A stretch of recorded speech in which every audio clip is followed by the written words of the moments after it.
Welcome, everyone, to Progressive Discussions. It is the beginning, well, post Cinco de Mayo, at the beginning of May 2019, and the Carnival song represents the 2020 campaign.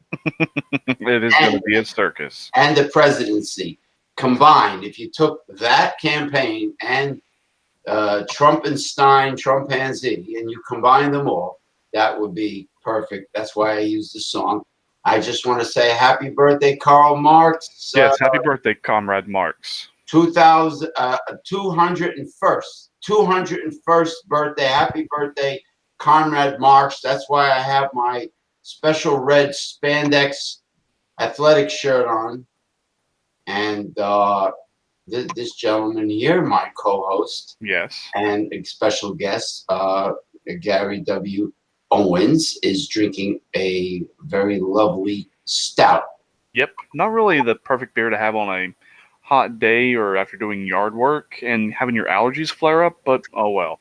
I was in the mood. It was just sitting in my fridge. I had 2 of them up. So I was like, you know what? Screw it. Might as well just go ahead and finish them. Well, I started off with the allergies, then it ended up being a sinus infection, and now it's kind of going into my a little bit into my chest, but I'm at the tail end, thankfully, after a few days, you know. But anyway, worst comes to worst. One time I had it for a month, and I had to get a prescription for CPAC antibiotic. Yeah, because I had it for a month. That's bad. CPAC is a strong antibiotic, right? Believe so. Yeah, I know amoxicillin. Amoxicillin is your common, typical, widely prescribed. I think Cipro is also very strong. But anyway, I digress.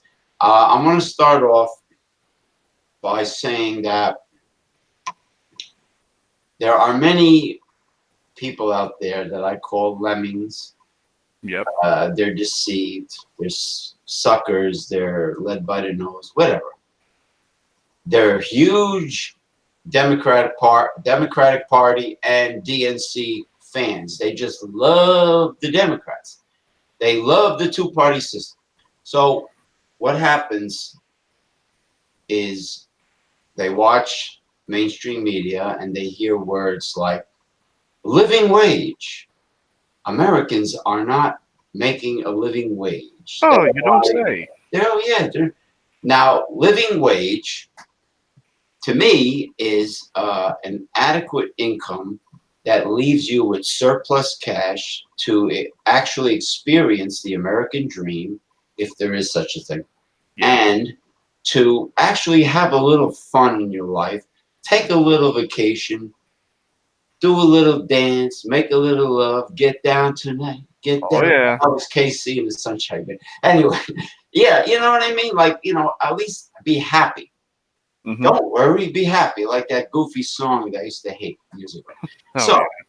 Surplus cash, a living wage. Then the Democrats start talking about that Americans need to make at least $15 an hour. Well, guess what? Our wonderful Democrat governor, Phil Murphy, here in New Jersey, just like the other Democratic governor we used to have, John Corzine, they're both former Wall Street boys. Need I say more?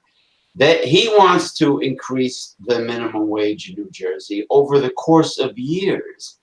So he's not going to just raise it to $15 an hour. He wants to do it gradually, which means, Lemmings, by time he reaches $15 an hour, the cost of living will be much higher than it is now. more astronomically high, and you will be behind the 8 ball once again. Okay, you will not be ahead of the game. The $15 an hour will therefore become chump change. Oh yeah. Because you see how Democrat Phil Murphy is kissing corporate ass by, let me be gentle with the people who grease my palm and line my pockets. Let me increase the minimum wage gradually over the course of years. It's simple math. You don't have to be a mathematics genius to figure it out. And Oh these yeah. lemmings that just love the Democratic Party, and they think they don't even see that most of them are moderate centrists. They're not true progressives at all. Right. Most of them don't even see the reality of that. So there's people, you're suckers. I'm sorry, you're imbeciles, you're suckers, lemmings, if you want to use that term, deceived, definitely. And this is what we have in the 2020 campaign. Now, Bernie Sanders, who is probably the closest you're ever going to get to a progressive in this campaign, Right. was flip-flopping on his decision whether or not to impeach Donald Trump or should we concentrate on the issues. Oh, if we impeach him, we will be distracted from the issues. Well, why can't you do both, you old geezer? Yeah. Why can't you do both? Is he above the law? Is the Trumpanzee above the law? Well, it seems like every president before him has seemed like that he is above the law. I mean, Obama acted like he was above the law. So did Bush, Clinton, H.W. Bush, Reagan. I mean, the list goes on.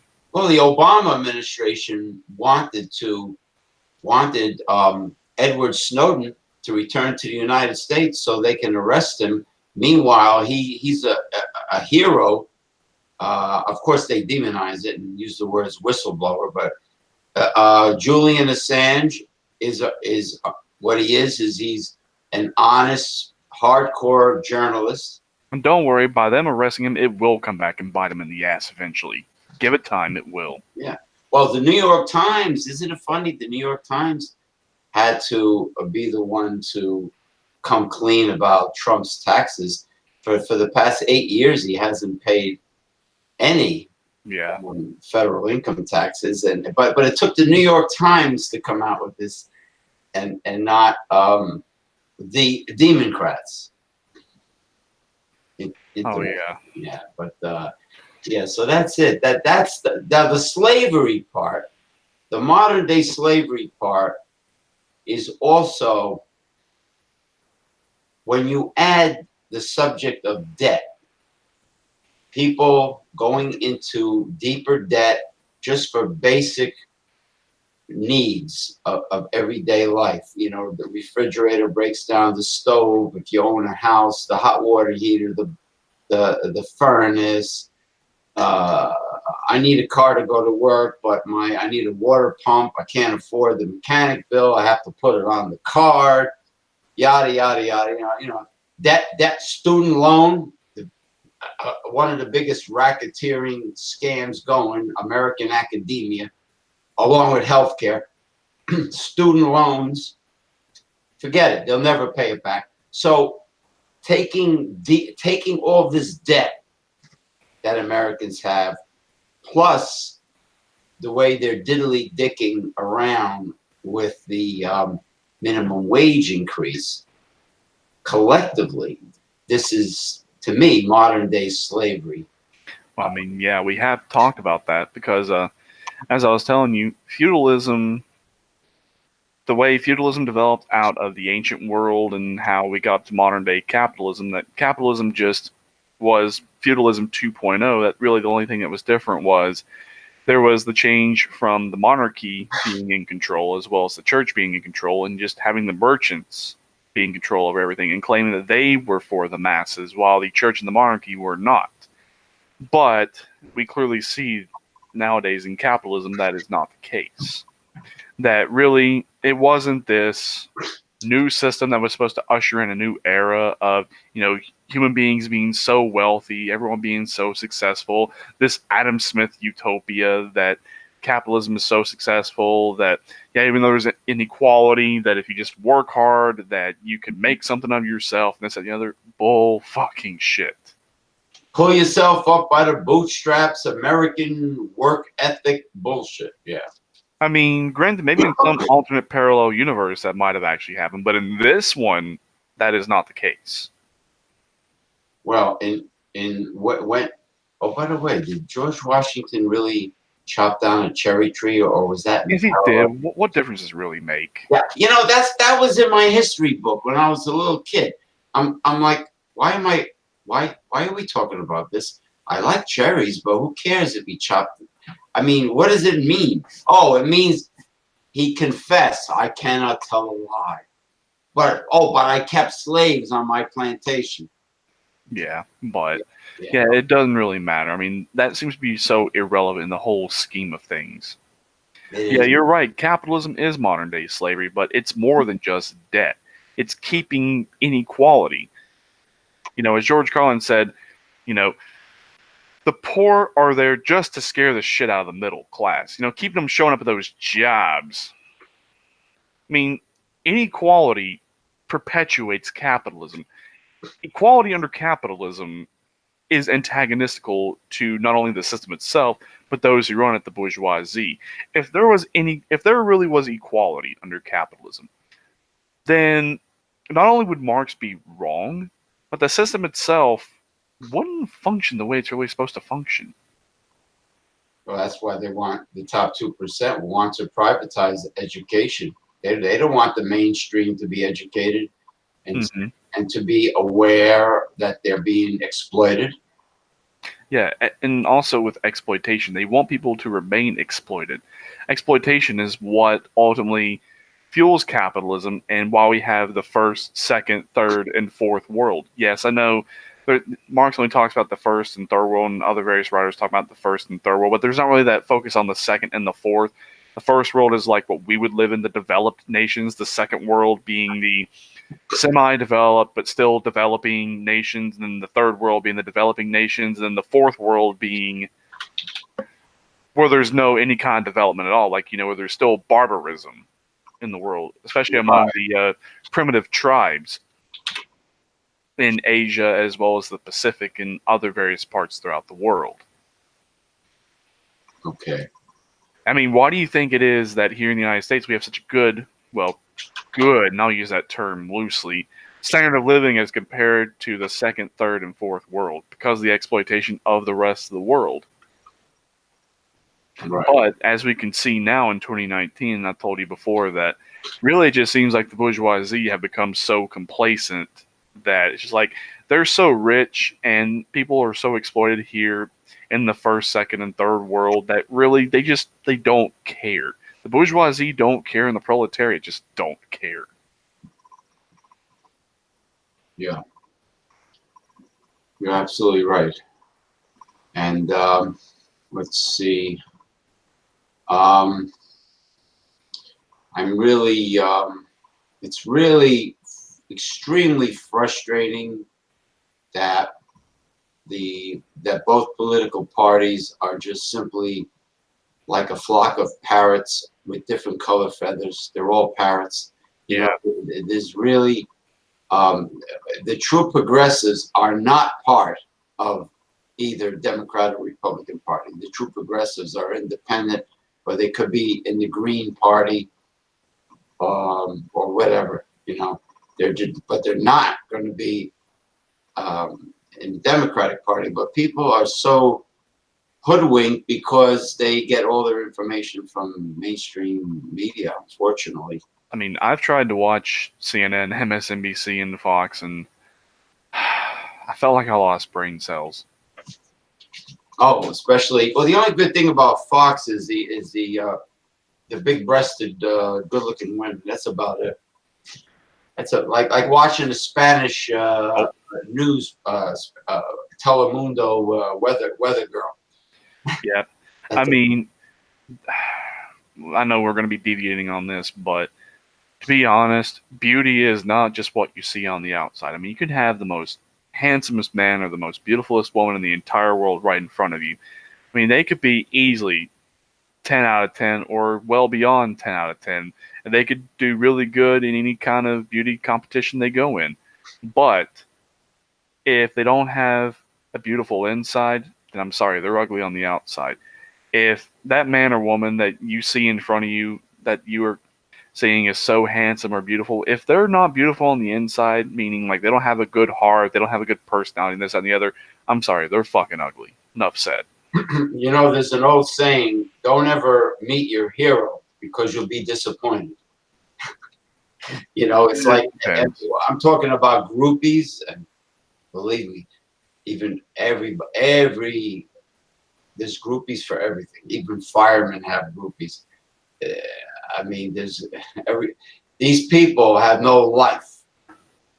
Pretty much, it's like a social media group on a certain hobby, and all they talk about is the one hobby nonstop. It's like get a life. It's same thing with celebrities. Like, uh, um, the royal family in England. Oh One of them god, had a baby. Who the fuck cares if one of those blood-sucking welfare cheats had a baby? yeah. So what? So what? But there are people who actually care what the royal family does and says, believe it or not.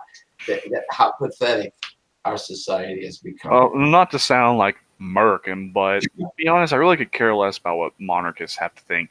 I mean, last time I checked, this country, even though it was stolen because of ethnic genocide against Native Americans, we kicked the world's biggest empire's ass. So, excuse the fuck out of me. I don't care what they got to fucking say. No, I have no use for any imperialism whatsoever, and that includes the Saudis. Uh, God, the Saudis. they well, you know, they're. All I have to say, if there's any international fans that ever watch our show, is um, politics is in terms of not just capitalism, but it could be military dictatorships. They're like very well dressed prostitutes. Let's put it that way. They're all on the take. And the reason why they kiss up to the Saudis is the same reason why the United States has such a huge interest in Venezuela. Follow the money trail. The money and oil.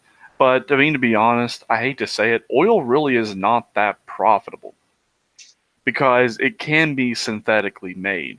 Because we had the embargo, the oil embargo against Nazi Germany, they made synthetic oil to bypass the oil embargo. So it seems like to me, I would not be investing in oil since it can be synthetically made. I mean, you can go to the store and get synthetic oil, and it works just as good as what comes out of the ground, if Good. not better. My car, I had 100% Castrol synthetic, 100% synthetic oil, and it never ran better. It's smooth, quiet, better mileage. I only had to do oil changes every 6,000 miles instead of every 3,000 miles. It's superior in every way. Exactly. So really, how is oil all that profitable anymore? Yeah, you're right about that. It's like we were talking last week about De Beers diamond mining in South Africa. You know, but anyway, now it's time for part 2 of Gary W. Owens. Alternate history. Woohoo! All right. So where we left off in the video. This to make it official. Yeah. All right. All right. So where we left off, in case any of you who may be watching or watching this now did not watch the previous video, I'll catch you up to speed right quick. So I proposed the idea of what if the Soviet Union never fell and socialism and communism never fell and it was still thriving and prominent in the world today, competing against capitalism in 2019. So the idea that I proposed was that the events of the 50s and 60s after World War II played out exactly as they would, but in the 1970s there was the Second Bolshevik Revolution, and it was a very bloody revolution in the Soviet Union. Not only was there suppression of protesters and the masses rising up by the current Soviet government, it led to a very bloody revolution. The new Second Bolshevik Revolutionary Government got into power. The United States tried to intervene during that revolution, and it backfired miserably. And whenever the new Second Bolshevik government got into power, they blasted their propaganda throughout the Soviet Union as well as throughout the world and exposed the war crimes of the United States. And the emergence of new socialist and communist states began spreading like wildfire. It spread throughout Asia, it spread throughout Africa, it spread throughout Latin America, and here in the United States we had the new emergence of the radicalized counterculture, and that is where we had left off. So in the 1980s, there was the new emergence of the new radical counterculture here in the United States. These people are pro-Soviet Union, they are pro-communist, and they have radicalized the masses because they now see this potential of that the government has now been exposed for all of their war crimes before it gets too bad. They now have a chance to overthrow it and install a new government. Like what happened with the Second Bolshevik Revolution in the Soviet Union, there was rampant suppression of this new uprising. Protesters in the street were shot and killed. That riled them up even more. And then in the 1980s, even up to the 1990s, there is the Second American Revolution. The new counterculture has radicalized the masses. They have taken up arms and are now overthrowing their government in the United States. So now that's happened throughout the 80s and into the 90s. So now that we're brought up to speed on that front, now we're going to get to about the mid-1990s. Now we have two world superpowers that are communist, the United States and the Soviet Union. And anywhere that capitalism is left in the world is now in trouble. That now means Canada is really about the only place on this side of the world where capitalism is still left. And then over in the eastern part of the world, in the Middle East, that's the still last stronghold against communism. So about 1995-96 is when the now newly communist United States and the now reformed newly communist government of the Soviet Union now emerge into an alliance to now spread communism throughout the rest of the world, and now they're going to start working together to build the World Socialist Republic, and then ultimately communism being the end goal. So in the late 1990s, Canada falls to communism, and then by about 2000, I would say about 2001, 2002, that's when we see that the only place left in the world that is fighting against socialism or communism is now the Middle East. And I know the Middle East has been a huge interest in terms of religious and political conflicts throughout the centuries. It was definitely a war zone during the ancient times, and of course we have the Crusades during the medieval times, and now all the imperialistic wars we have in the Middle East in the present day. So with all of that being in question, would 9/11 have happened in the United States? That is a very big what if. Possibly, possibly not. If it did happen, it would be for the same reason. Military intervention in the Middle East. Now, if it did not happen, there would have to be some instances in history where it would have to be different. We pretty much would not have to have any kind of involvement in the Middle East until that was the last real place to where there would be any kind of socialism or communism left in the world. So right around 2002, that's when the boa constrictor plan happens. They don't directly go in and put boots on the ground in the Middle East, but the Middle East is now completely surrounded. They really have nowhere else left to turn. So if they're not going to take the interventionist policy of having boots on the ground, then that now means that there's going to have to be insurgents who are pro-socialist and communist to have to fight from within. And that is ultimately what happens. Right around 2005, we have this new socialist or communist line of insurgencies in the Middle East, and they fight against the monarchies, especially the Saudis in Saudi Arabia, and any kind of radical Islamic governments that are left in the Middle East. So right about 2010 to about 2015, that's when it would really be a forefront, and there would be a lot of bloody conflicts during that time. And I would say probably about 2016, the entire world would be socialist or communist, because that would what ultimately have to cause the Middle East to fall is, not to be social imperialistic, but have insurgencies fight from within, and then they take it over.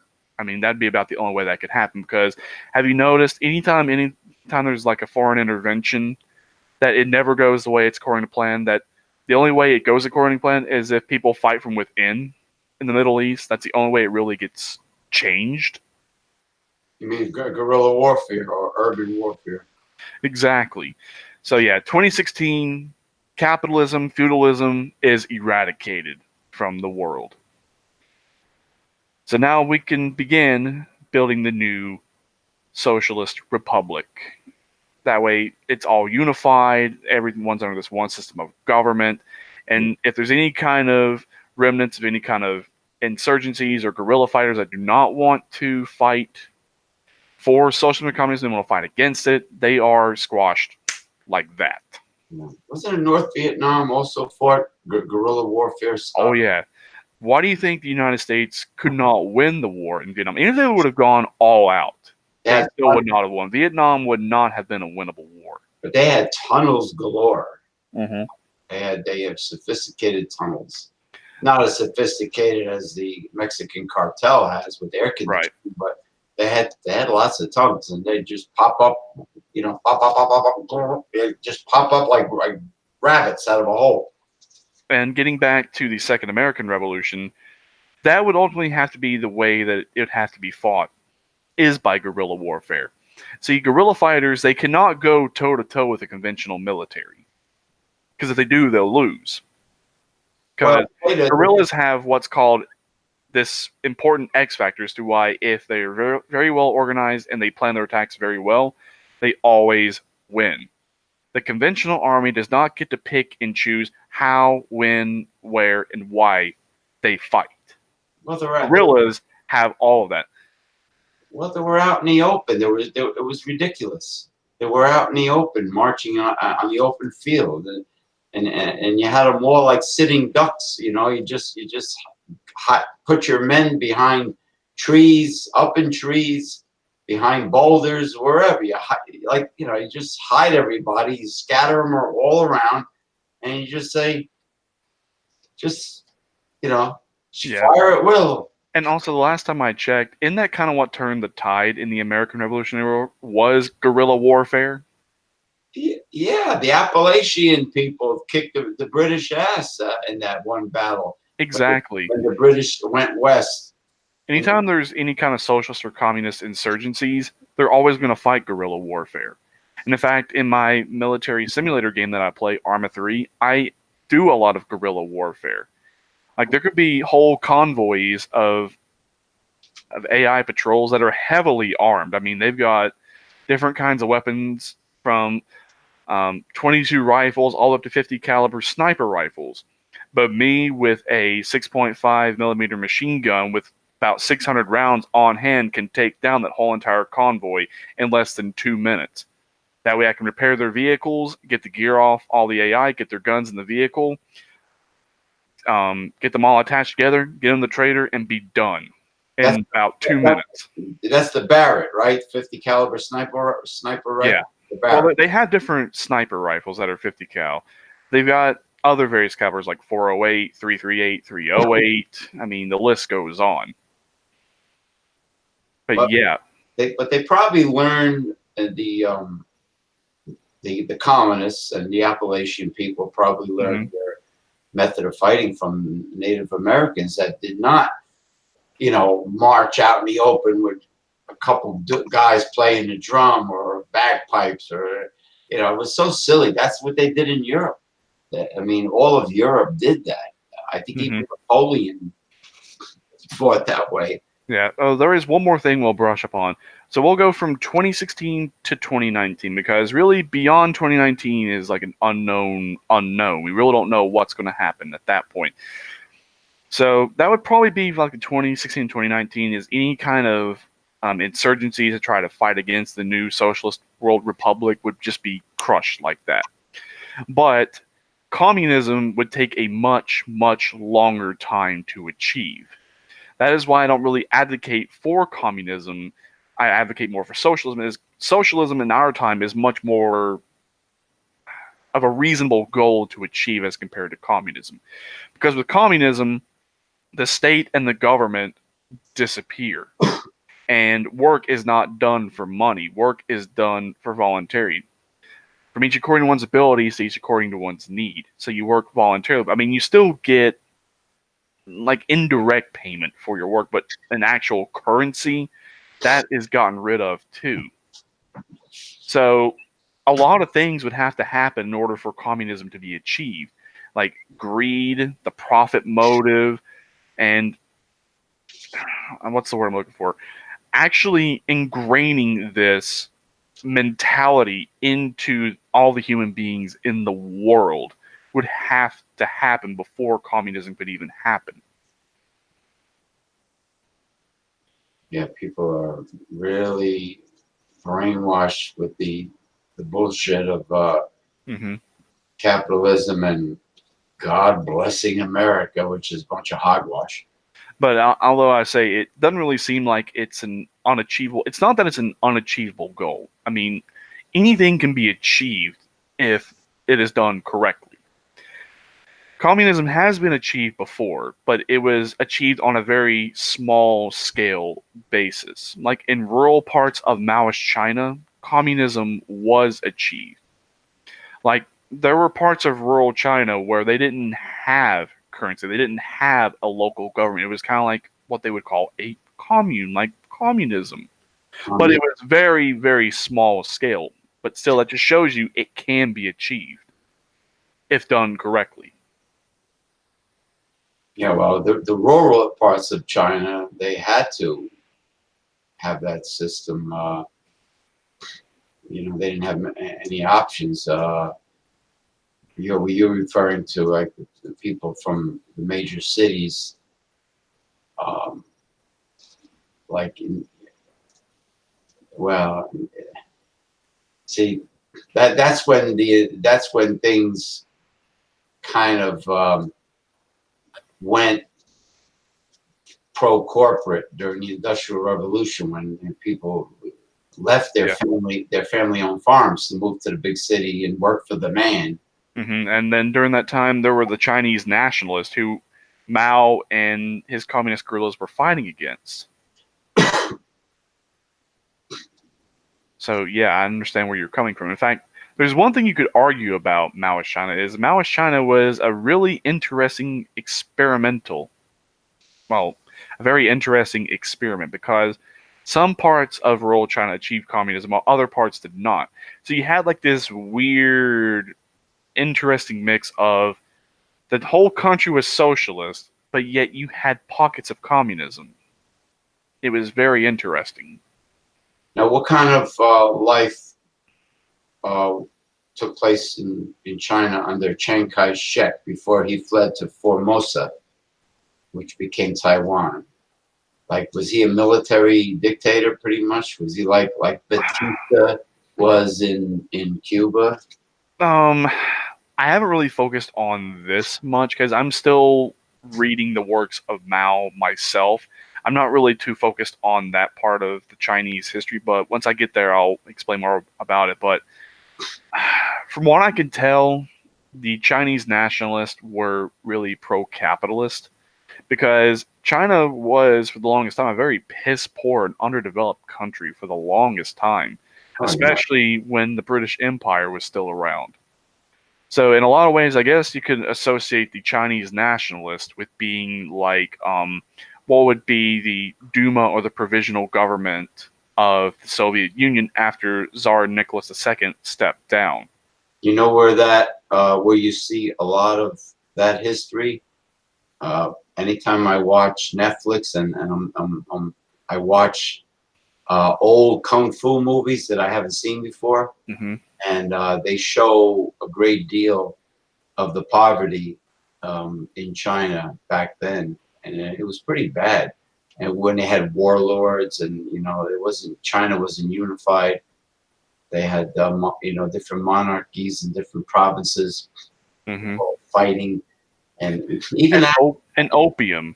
I mean, there was rampant opium addiction in China. yes, And in fact, the Chinese nationalists really just didn't really seem to care about the opium addiction that was rampant in China. Seems like when Mao and the communists came in, that the opium addiction was taken care of. Because I know there's this claim that Mao and his communist guerrillas just took drug addicts and just shot them in the back of the head and buried them in mass graves, and that was all she wrote. Some probably, yeah, they probably did, because they just want to be a dreg of society and didn't want to contribute to the socialist revolution. They didn't want to do this or that, so they probably just got rid of them, because people like that really just don't have a purpose. And if that makes me evil and cruel, then I'm sorry. But there were people who were opium addicts, and they did everything in their power to help them get off of opium. And guess what? They did. yeah. Unlike a couple of people that I know, one who happens to be a relative, Hmm. did not acknowledge that they had a problem with their addiction, and the addiction won. Right. They succumbed to it. So, we're talking about adults that are supposed to know better. But anyway, yeah, like you don't mix opiates with heroin. You don't mix.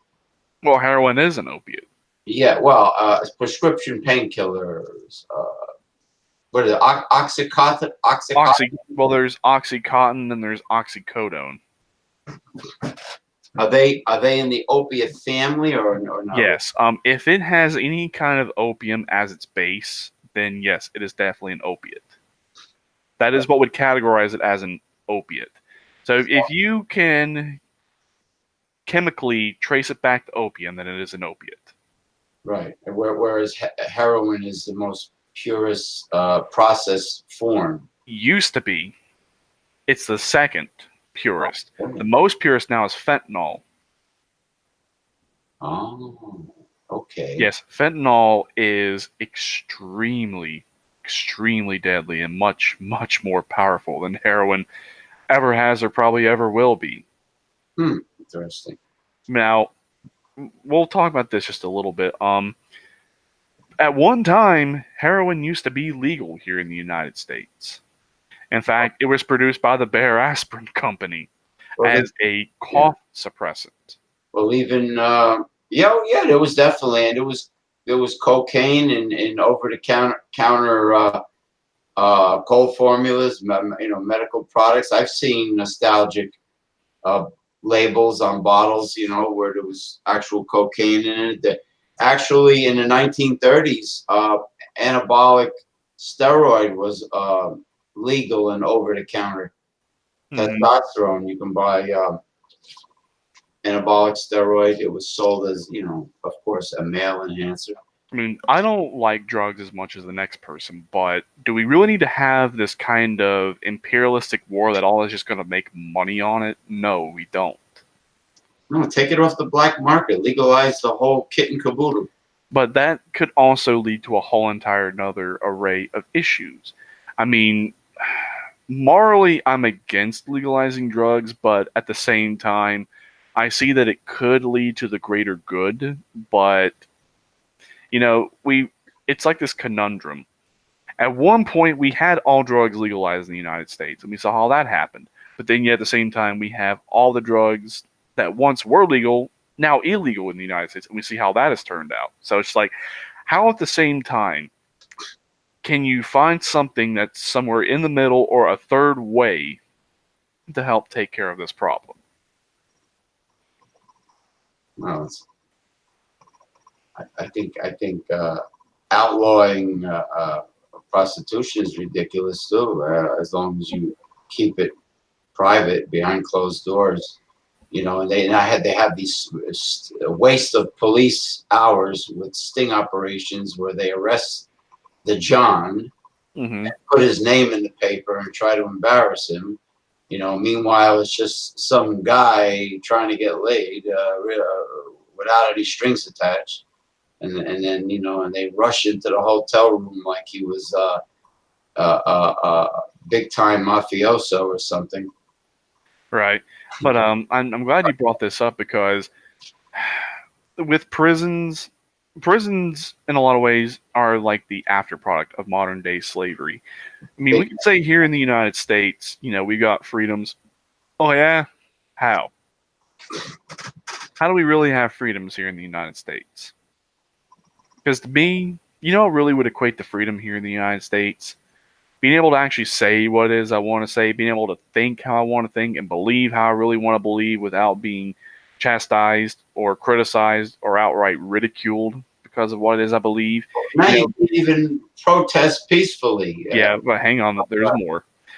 Being able to actually, I don't know, have a livable wage, not being exploited, actually having a job, actually having access to education if I choose to have it, having access to healthcare if I want it, having access to infrastructure if I really need it, and also being allowed to have means to defend myself and also defend other people if necessary.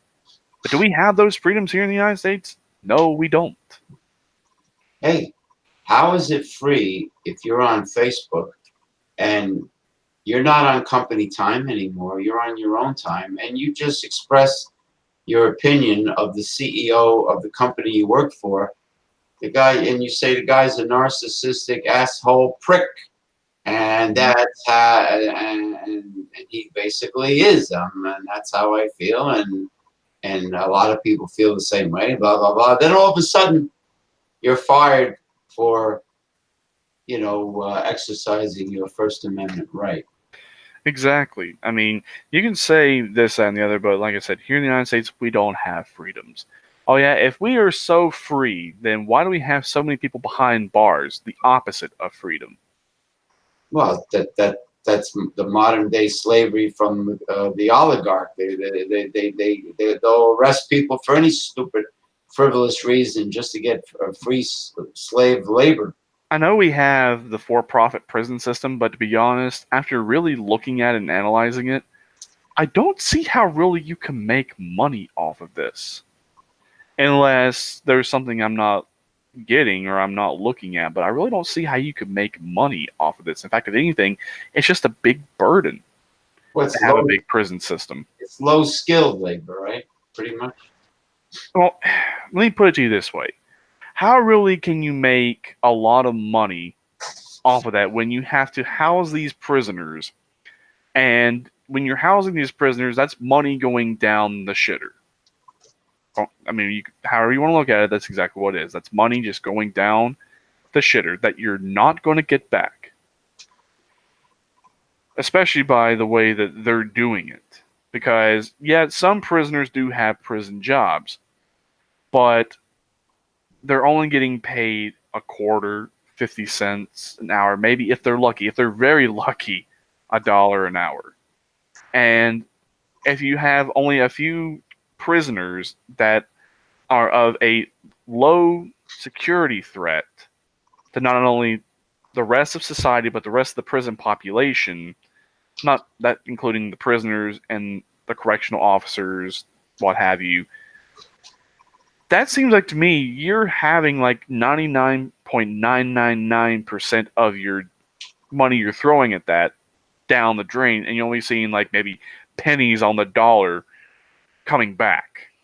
How they're making money off of that, I honestly don't know.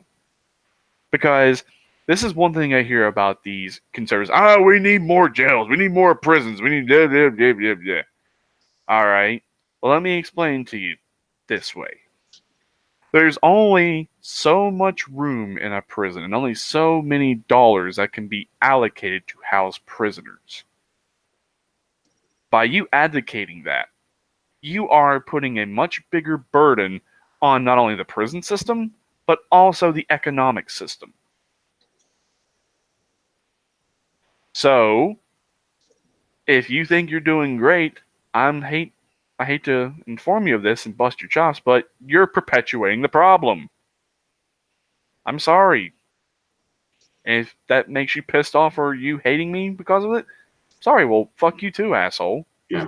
Well, Bernie Sanders did have a point when he said that poverty is the main reason why many people are incarcerated in these prisons, and because the system is rigged. But of course, for the top 2%, and there's no opportunity. Like when a Republican or a flag waving fool that votes Republican says, "Ah, you lazy bum, go out and get a job. Go out and get a job."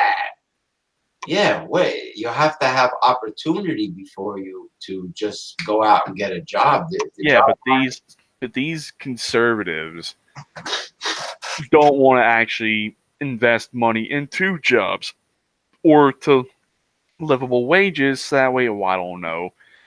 Whenever people have their stay in prison and when they come out, they can actually be, I don't know, this little thing called a productive member of society, to where they're not put back in prison and putting a much bigger burden on the system again. Well, if they're What flipping, do I know? if they're flipping hamburgers, there's a good chance that the cost of living is going to put them in the poorhouse again, and they're going to end up in prison again. We need marketable skills, but we need to keep the job market here and not outsource Mm-hmm. outsource it to Bangladesh and to other third world countries out of greed. The Philippines, all the office work, the customer service, whatever, call centers are in the Philippines. They get like 50 cents to $1 an hour with no benefits, because they tell me, they go on video chat with me and they tell me this. The American companies are over there paying them this chicken feed salaries. See, capitalism perpetuates these problems, and then whenever they try to act as like the solutions to the problem, their solutions fall flat on their face. Yeah, it's like revolving door solution. There is no solution. It's like asking the Republican, well, what do you have to replace the Affordable Care Act, or what do you plan on doing with climate change? Universal health care. Yeah, they have no solution. They don't think long term. They don't have the ability to think long term. This is something that me and my mom were talking about. Um, my mom she's an independent, but she is a moderate Republican. She can be liberal in some instances, but she's more of a moderate Republican.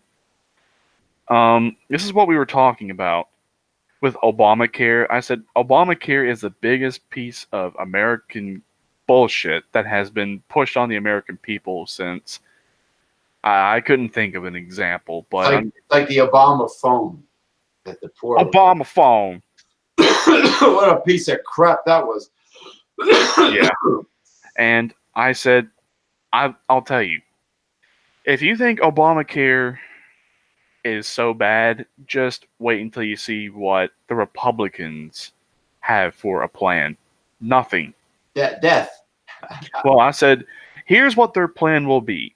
Either nothing, or we'll just go back to the way that things were under Obamacare, and that's just going to create a whole new mess of problems in and of itself. But universal health care in this country is really about the only way it can go forward. I agree. Because let me put a little bit of an economics lesson on you. The reason why we have such high healthcare costs is not only are the American people so physically and mentally unhealthy, but you have competition and trade over a basic human necessity. And anytime you allow competition and trade over a basic human necessity like healthcare, it's going to be for profit, especially under a for-profit system like capitalism. So if you get rid of competition and trade out of healthcare, you can actually really determine what the actual cost of healthcare is going to be, which can ultimately bring costs down.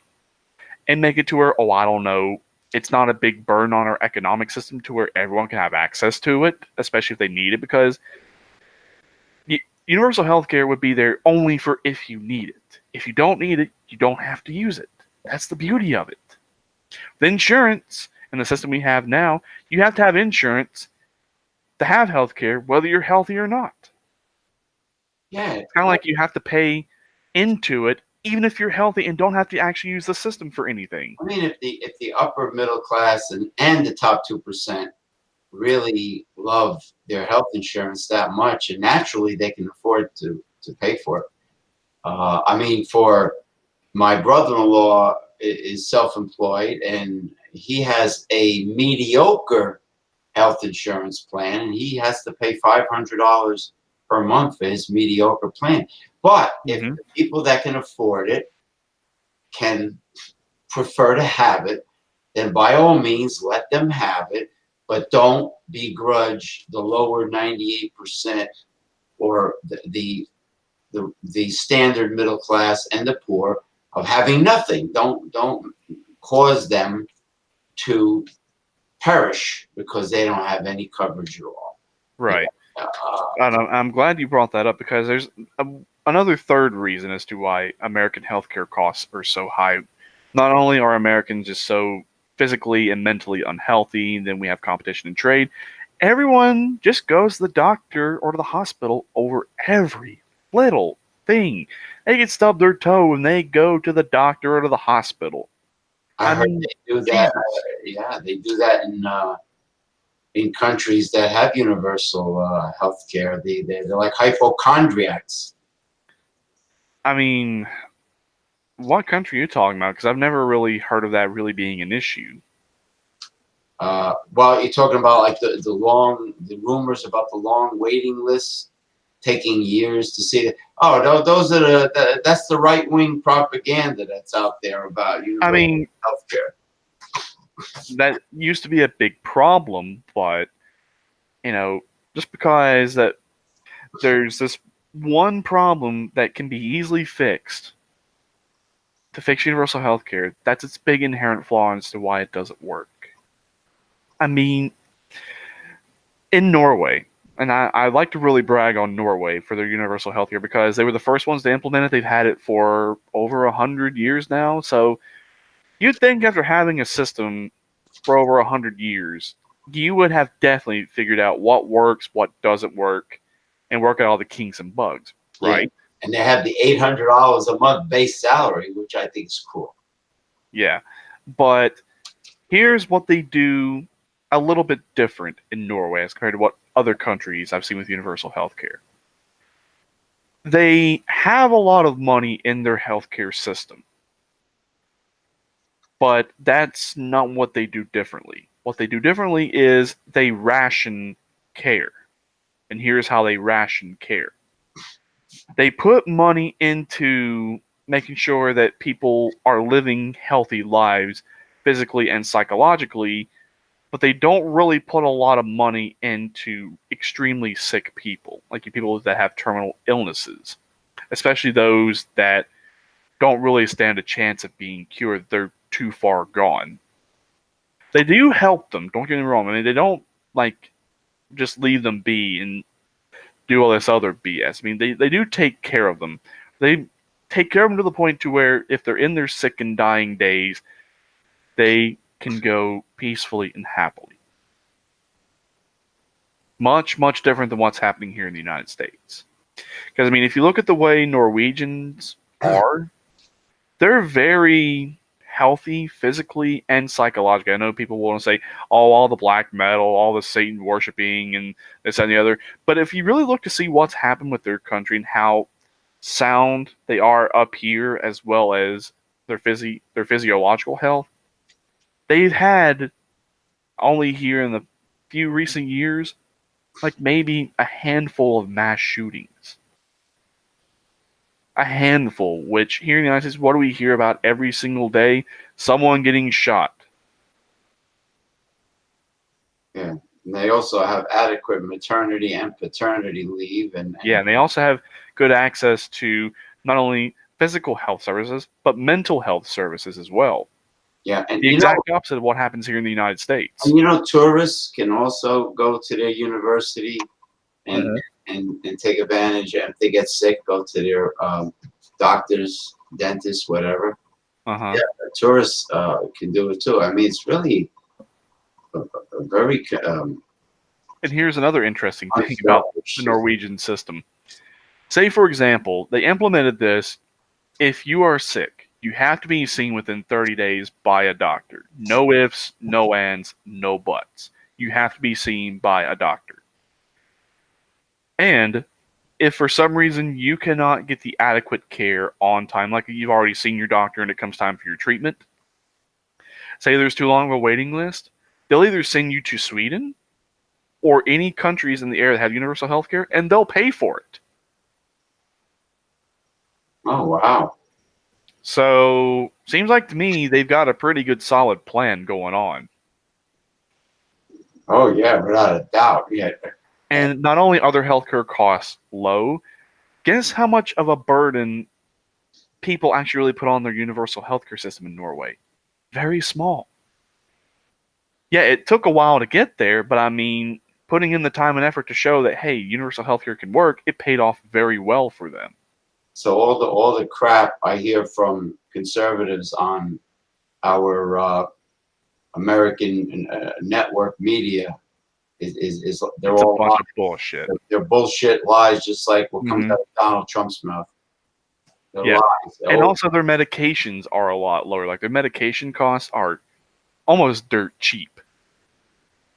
So what happens when you take competition and trade out of the beauty of it is you can actually get this for an affordable cost. Well, look, did you see the price comparison of the HIV, the popular HIV treatment drug in India compared to the same identical drug compared to what the United States sells it? I mean, it's like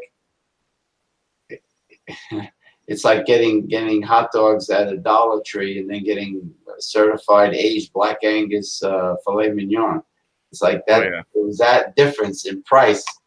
It was incredible. That the robbery, the racketeering that goes on in the United Yeah. States under capitalism. And I know I talked about the beauties of universal healthcare. Now let's go to the other side, the modern day slavery known as capitalism.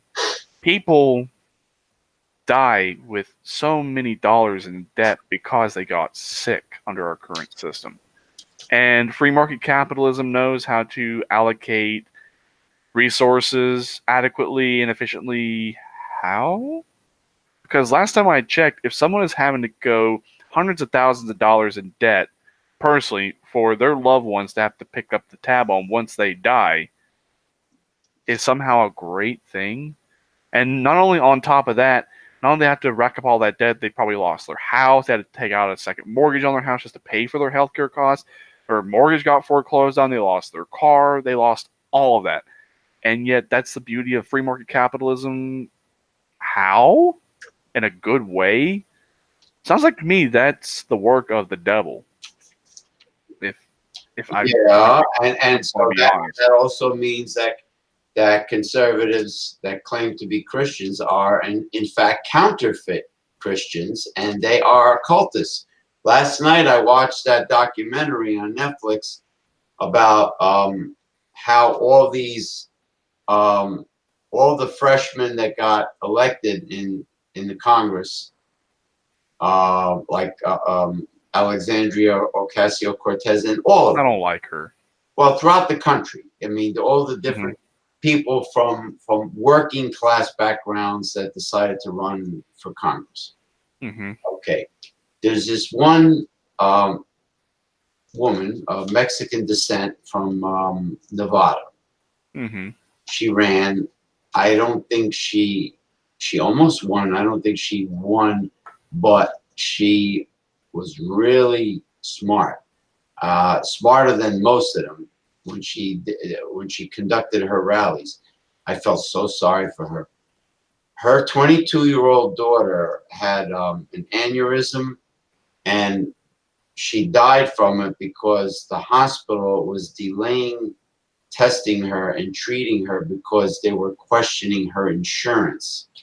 she did not have adequate insurance to pay for the tests and the treatment at the hospital in Nevada.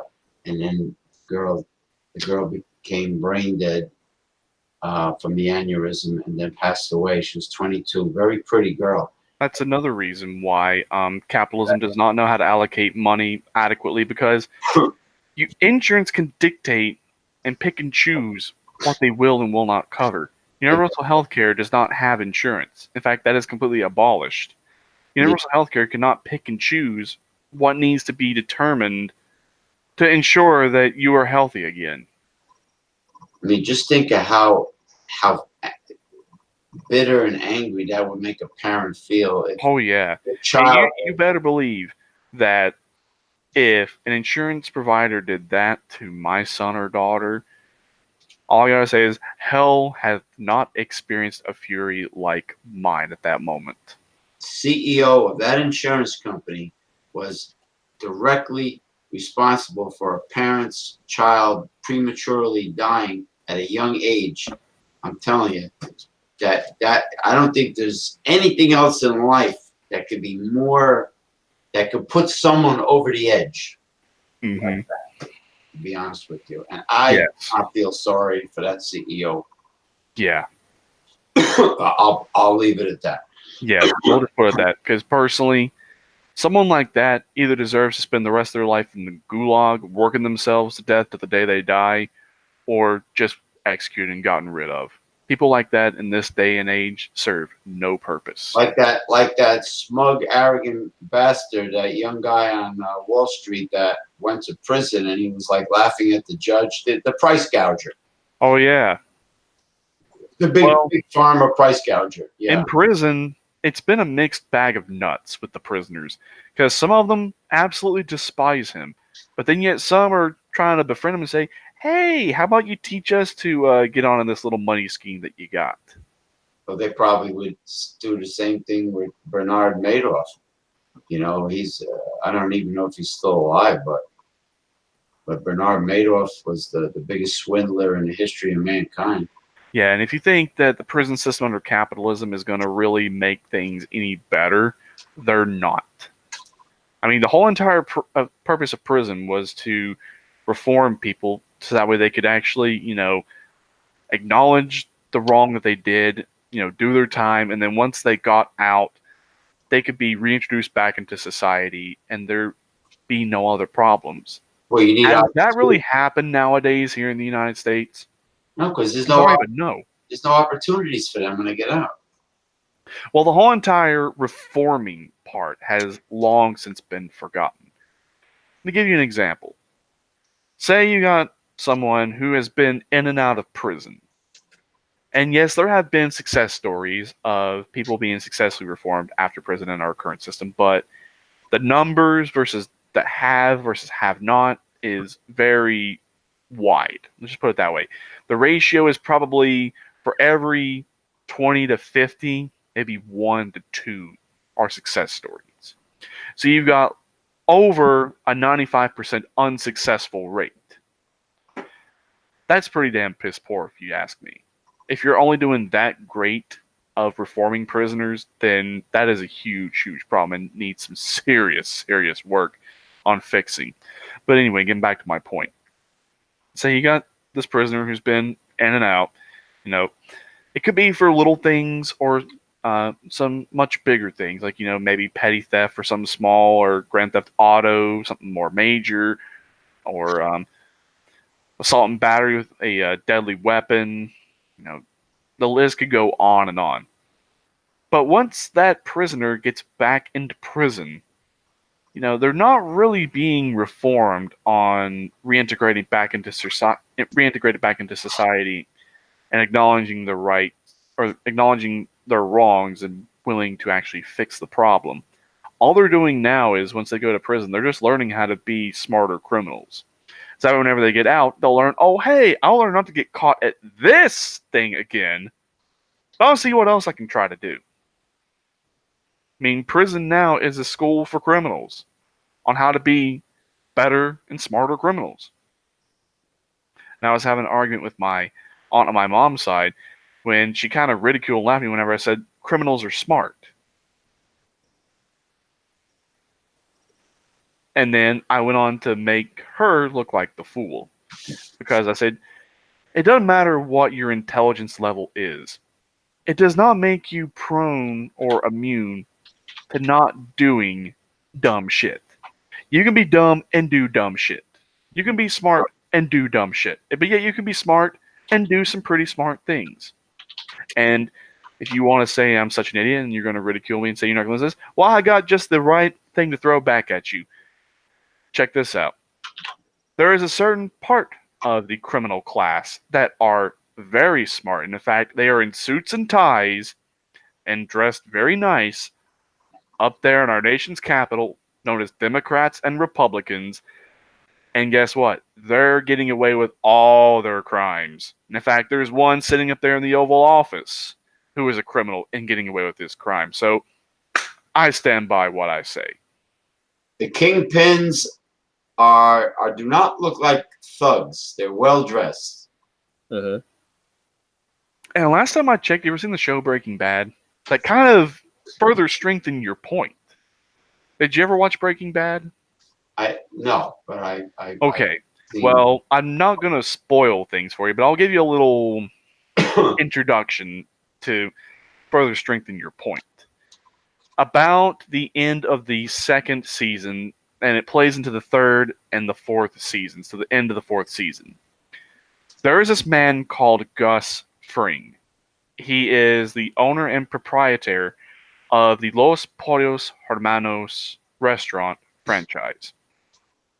But he secretly has a meth business that he uses Los Pollos Hermanos to launder his drug money and also smuggling his drugs. And guess what? He's not a street thug. He doesn't have all the tattoos all up and down his arms, no tattoos on his face, no piercings. This and the other. No, he is a very well-dressed man. Wears a shirt and tie to work every day, even when he's not at work, always wearing a shirt and tie. Wears glasses, right, clean shaven, nicely cut hair. Very kind and gentle when he's talking to you, but when shit hits the fan and he's pissed, that's a whole different side of him you don't want to see. So yes, you are right in that regard. Yeah. Well, it's our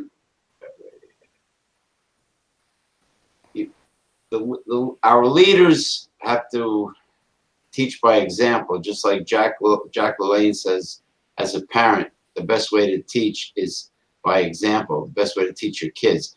The examples that the American population is exposed to is insanity and underhandedness, dishonesty, nothing positive. For young people to be exposed to, and then you have their video games that glorify a criminal life. What was the one of the old ones? Grand Theft Auto. Yeah, a lot of people still play Grand Theft Auto. I mean, I play Grand Theft Auto, and I will say it is fun, but it's only fun in video games, and that's where people have this problem distinguishing is. In a game, you can do whatever you want, but that's just the whole point of a game. Is it's a different reality to where you can do what you want. Now, I don't mind if it's like a Robin Hood type of game where you're stealing from the mega rich. That sounds very nice. But yeah, but I don't think that would really appeal to a whole lot of people. So I don't think they'd be willing to make that. It'll be too deep for kids to really. Right. Yeah. But I'm glad you brought that up by leading by example. And I know I'm probably going to get some severe heat for this, but when I have a little bit to drink, I kind of loosen up just a little bit, and my brain-to-mouth filter doesn't really work as well. So I'm going to go ahead and say this now. Yes, it is one thing to lead by example. Or teach. Lead. Well, that's part of it, but yeah. It's one thing to lead by example, but yet that's only half the battle. If you're leading by example, as a front, but yet behind the scenes, you're not really doing what you're really trying to lead. It Ah, just it doesn't work. Hang on, you gotta. go ahead. Ah, Like some of the Democrats running for 2020, they're using they're using the word progressive, but yeah, they're not progressives. but I'm getting ready to get to what's probably going to bring some heat, and this is probably going to piss some people off. But if it does, to be honest, I really could care less. Oh, well, So this is what the show's about. Heat. yeah, but oh, trust me, I'm about ready to bring some heat. Yeah, Democrats and Republicans will do anything and everything to like get your vote, and they'll do whatever it takes to get your vote. But yet they've got people right where they want them. Like that man or woman who is abusive to either another man or another woman that has them exactly right where they want them. And we have this argument of, well, if you don't vote, you have no right to claim it, or if you vote third party, then you're just throwing away your vote. Oh, so it sounds like to me you have extreme Stockholm syndrome. Maybe you should go get that checked out. Well, if the independent That candidate, was my heat, by the way. yeah, no, Telling them that they have extreme Stockholm syndrome. that's good. Could you coin that phrase, or does somebody else I already? don't know, but I'll just call it extreme Stockholm syndrome. It, we'll coin it. No, it's yours. It's your baby. Okay. All right, don't now. Dr. Jill Stein, I believe she said it when she was running in 2016 under the Green Party. She says, if an independent candidate, let's say the candidate is a Green Party or Reform Party or Libertarian or even a Democratic Socialist of America, whatever. If they get enough of those deflected votes, well, they win. I mean, it's like they just want to keep the two-party system in power. Exactly. The oligarch, really in a bad way, is trying to keep the two-party system in control. And heaven forbid a socialist, third party or independent, who all of a sudden gets massive people showing up at his or her rallies, and they're all angry and they're all like furious at the system they're living under now, and their lives really suck, and they're out for blood. Well, of course, that independent is going to win, even if the Democrats, which they most likely won't, nominate the socialist independent, because the DNC is going to nominate a corporatist like they did in 2016 in Philadelphia at the convention. Yes, people, yeah, you can complain about what I just said. The convention. Yes, I don't trust the DNC ever. The guy that's running it now, he's definitely a moderate centrist, or he's just a flat out corporatist with trying to be kinder and gentler and show and give you a little smidgen of empathy and compassion. That's what, just to get you votes. So they pander, but they're still corporatists, and their establishment. Joe Biden is establishment. Oh God, I heard some of the Kamala Harris, she's established. I heard some of his old speeches, especially when he was talking about asset forfeiture. Wait, I literally just wanted to see him be thrown screaming from a helicopter because of him having missing chromosomes. It was that bad. is that the younger Joe Biden that was so arrogant with a younger Elizabeth Warren? They were debating each other, and he was so smug and nasty to her. Younger, but still, I think that's when she went from being a law professor at Harvard into politics. And she was a very progressive at that time, debating with Joe Biden. And he was nasty and rude to her, and you could tell he was a corporate whore through and through. I mean, I can kind of see why him and Obama got along because Obama was definitely a sociopath. I mean, yeah, he can be very nice, kind, and gentle to you to your face, but I guarantee you when the mics were off, the cameras were off, and the doors were closed, I guarantee you him and Joe Biden were basically like that. Oh, remember how he was trying to stare down Vladimir Putin in South America? Yep. You know, and now didn't he pass a law, Barack Obama, where he reserves the right to take any American and strip them of their citizenship? Yeah, the National Defense Authorization Act. Which And also just goes to show you how scared they really are, because if they would pass a law to that point, it seems like they really would be afraid of their system being overthrown. And that would be as a deterrent to people, so that way they would not want to overthrow. yeah, they said that your family would never see you again. And You know that thing where they said that, Kim Il Sung, Kim Jong Il, and Kim Jong Un does to families in North Korea, which there's no proof, but yet that's actually happening here on our home soil and can happen on our own home soil because of that one piece of legislation? You tell me. hey, remember when Jesse Ventura had his people when he was visiting the FEMA camps with the barbed wire and all those plastic caskets suddenly vanished. The next day they were gone. They were like piles of caskets, and he was questioning, why do you have barbed wire around a FEMA camp, and why do you have all these plastic coffins? And no one gave him a straight answer. Then the next day they were removed. Oh, their excuse for the barbed wire is to protect the people within the FEMA camp. So Ventura says, protect them from what? Yeah, right. Okay, if you have barbed wire around something, that's to keep someone in, so that way they don't get out. Yeah, That would be like that's a prison. the concentration camp. Yeah, it sounds like an extermination camp. People say, well, it can't happen here in our own home soil. Oh, yeah? Well, look at that proof, asshole. It's like Stalag 13 and Hogan's Heroes.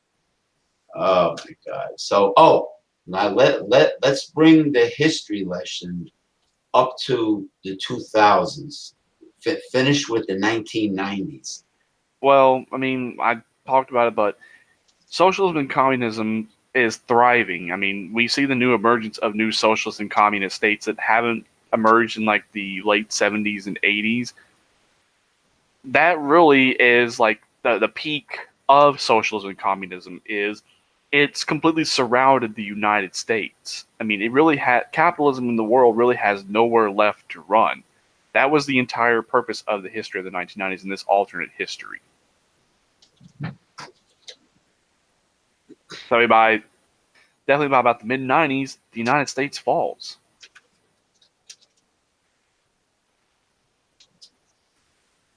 Because in the 1990s, the way things played out in the 1990s would have played out exactly the way they would have up until 1995-96. After that, it would have taken a completely different course.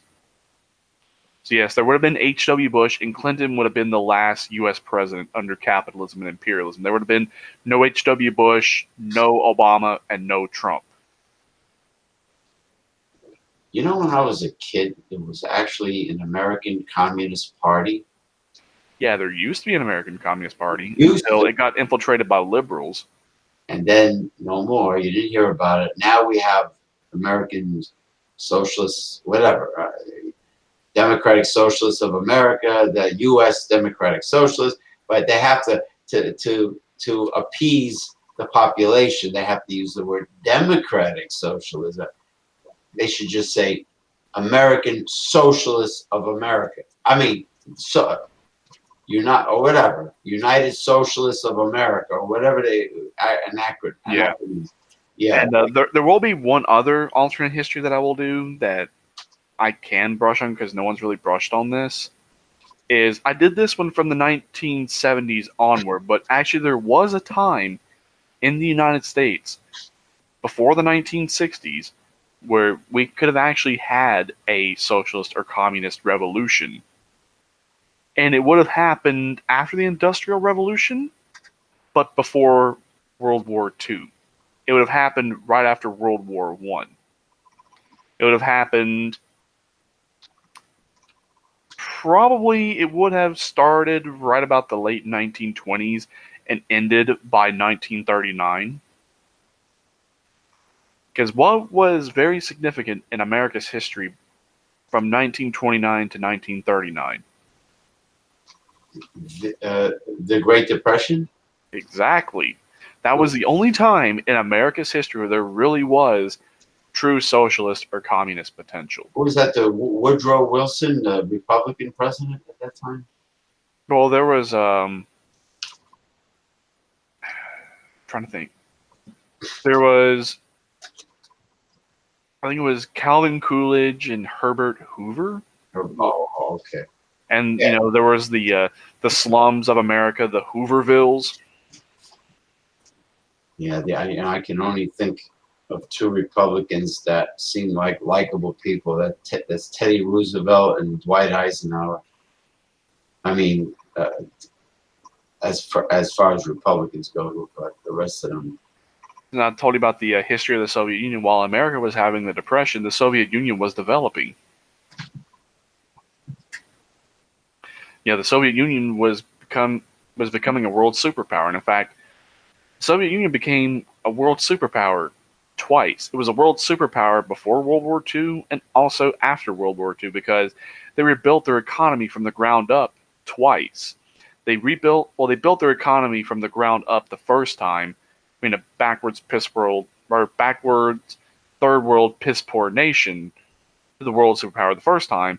Then World War II just decimated everything in the Soviet Union, or at least in the western part of the Soviet Union, but then yet they rebuilt it from the ground up a second time and became a world superpower a second time. So, seems like to me, socialism and communism is a much better system because can capitalism really say that it's built the United States up to a world superpower twice, especially less than 50 years? Can honestly say it's done that. And if it does, it's full of shit. Oh, by the way, during the period of the Great Depression, was that about the same time they also had that ridiculous, insane law called Prohibition? Was that about this? Did they occur simultaneously? No. Prohibition was from 1919 to 1933. So Prohibition was during the Roaring Twenties. Oh, wow. Oh, really? It was that long? Oh, they're nuts, man. Those right wingers are out of their mind. I didn't know it was that long. Yes, from 1919 until 1933 was Prohibition. So basically, the whole Roaring Twenties, there was the Prohibition. Speakeasies was the whole entire Roaring Twenties. So when Babe Ruth and Lou Gehrig was around, they had to go to speakeasies. Mm-hmm. Unbelievable. For thousands of years, men, women, and even children were drinking alcoholic beverages, wine, different beers or ales. It's when you had that temperance movement and the so-called moral majority. Oh, I was trying to clean up America's act. You mean all the ugly women with curlers in their hair picketing? Like I saw this Western one time, and they had the picket. They had the protest sign said "Demon Rum." Everything was alcohol was like of the devil, and and that's because their husbands probably weren't paying attention to them anymore. They were going to the cat houses. So, yeah, and also, did you ever watch Little House on the Prairie? It was too corny for me, the acting. I've watched, me and my wife, we watched it. We've pretty much seen all the episodes. I gotta say, it was a good show, but There was one character on the show that I really didn't like, and this was Little House on the Prairie was taking place in like the late 1800s, at the beginning of the women's temperate movement. But one character was part of the women's temperate movement, Harriet. Really? Yeah. She was. And in one episode, she appeared as though she was the biggest fucking hypocrite ever because she was part of the women's temperance movement, but then yet, when a doctor came into town to give her an elixir, it had alcohol in it, and she drank like 2 bottles of the stuff and got so fucking smashed. And it's really cool. And she didn't bother to read the label, by the way. But she didn't say that she didn't like the experience. Talking about liking the experience, do you know that the doctors of the 19th century actually had an orgasm machine to relieve female stress? I saw it on the Travel Channel on was it the Mysteries of the Museum? I think it's called the Mysteries of the Museum, and they go back in history, and they give Oh you, my god! yeah, I'll have to look at this. Doctors used it as a form of therapy. Hey, talk about making easy money. I mean, that's almost as stupid as the cuddlers on Facebook. I couldn't believe it. I really have no opinion about it. Cuddling. You know, they would cuddle people, $100 an hour for that. So anyway, but in this case, yeah, they actually had a orgasmic machine that they used, and you know, I mean, those women back then with the petticoats and the layers, and they had clothing up to the chin, and they used to fan themselves on the front porch. There was no air conditioning. They probably stunk to high heavens back then. You know, and the bathing. Can you imagine? I mean, the Middle Ages, how much they must have stunk. Oh my God. Yeah, but just you talking about this orgasm machine for women's stress relief. So let me guess, that was probably the world's first commercial vibrator. Yes, but it was treated as a serious therapy. That's the funny part of it. Well, I hate to say it, they were probably onto something because have you ever gone any point in your time to where, like, you've gone weeks or months or possibly even years before having the big orgasm, for whether it be for men or for women? I'll tell you, it is maddening. Well, there are people, because of their life experience and their upbringing, that have never had you know, the big kahuna, you know, a real orgasm, and then I know what you're talking about when a woman who has never had it actually experiences it with some macho guy she hooks up with that, you know, knows how to take care of a woman. It would probably be psychologically an Well, explosion. I guarantee they've probably known what an orgasm was because, you know, everyone was young. Everyone's probably experimented as a teenager, like, you know, having sex, drinking alcohol, maybe smoking a little bit of marijuana, things like that. But yeah, it actually is a very serious therapy because if you've ever had sex or you've orgasmed and you don't orgasm on a regular basis, it actually makes you very stressed and very anal retentive. Yeah, there's a certain energy that needs to be released. My late co-host was trying to explain to me. It has to do with the electromagnetic fields, like what the Chinese deal with acupuncture. The energy meridians. Or they do massage therapy on your body, and then they have reflexology for your feet. The reflexology points are on the feet the hands and the ears. Yeah. And then, they're reflexology points. Now, I have these, well, they're not ancient. It's based on an ancient tool. I have these ancient Chinese reflexology balls that are based on Taoism. One has a low chime when you shake it. One has a high pitched chime. Mm-hmm. And in the right hand, you rotate it clockwise, and in the left hand, counterclockwise. And as they rotate, they come in different sizes. They're made of like steel, and they stimulate the acupressure reflexology points on your hand, which are connected to internal organs. Yeah, but modern medicine does not like alternate or what would they call it? It's alternate medicine. Modern medicine does not like alternate medicine. No, they'll call it witch doctory or something. Witch doctor Yeah. or the I mean, granted, there is some of it that is bullshit, but some of it actually is science based. All right, stay right there. Okay.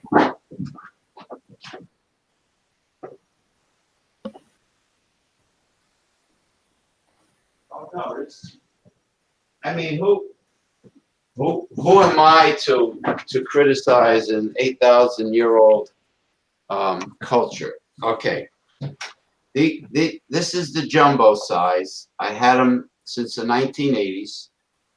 I got them from a flea market. All right.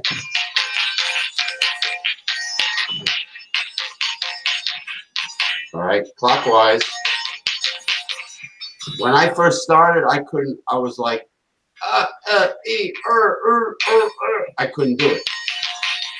Left hand, counterclockwise. Okay. And it's from a town called Baoding, China. Baoding. Now, Yeah, you said it right. I picked these up from my mom, but when she was alive, Wait, so you've been to China? No, we just have such a multicultural area. I just, it was a gift shop at a flea market. And it tells the whole story on here, but it's online. And it comes in this silken box with the dragons. Oh, that's really pretty. Well, the one I have has the dragons. The dragons on it. This one is for women. It's medium size. Okay, and it's the same thing. Now, this Philippine girl I've been seeing, she went to a thrift shop in Queens, New York, and she got blue ones with the yin and yang symbol on it. Mm-hmm.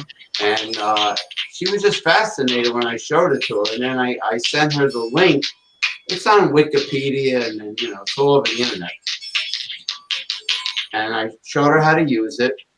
And apparently, there's also reflexology points in your hands as well. Yeah, they're about Baoding, the city in China. It goes back to one of the dynasties. Yeah, capital Baoding, Baoding, China. Okay, And but I'm glad you brought this up. This is like I was saying. Modern medicine does not like alternate medicine, but some alternate medicine actually does have a science to it. But well, why? I'll let you in on another insight that you're probably not going to see in modern history books because they're going to claim, it's pseudoscience, it's this, that, and the other. But if you don't believe me, try this out for yourself. Okay. So you're dating this Filipino woman, right?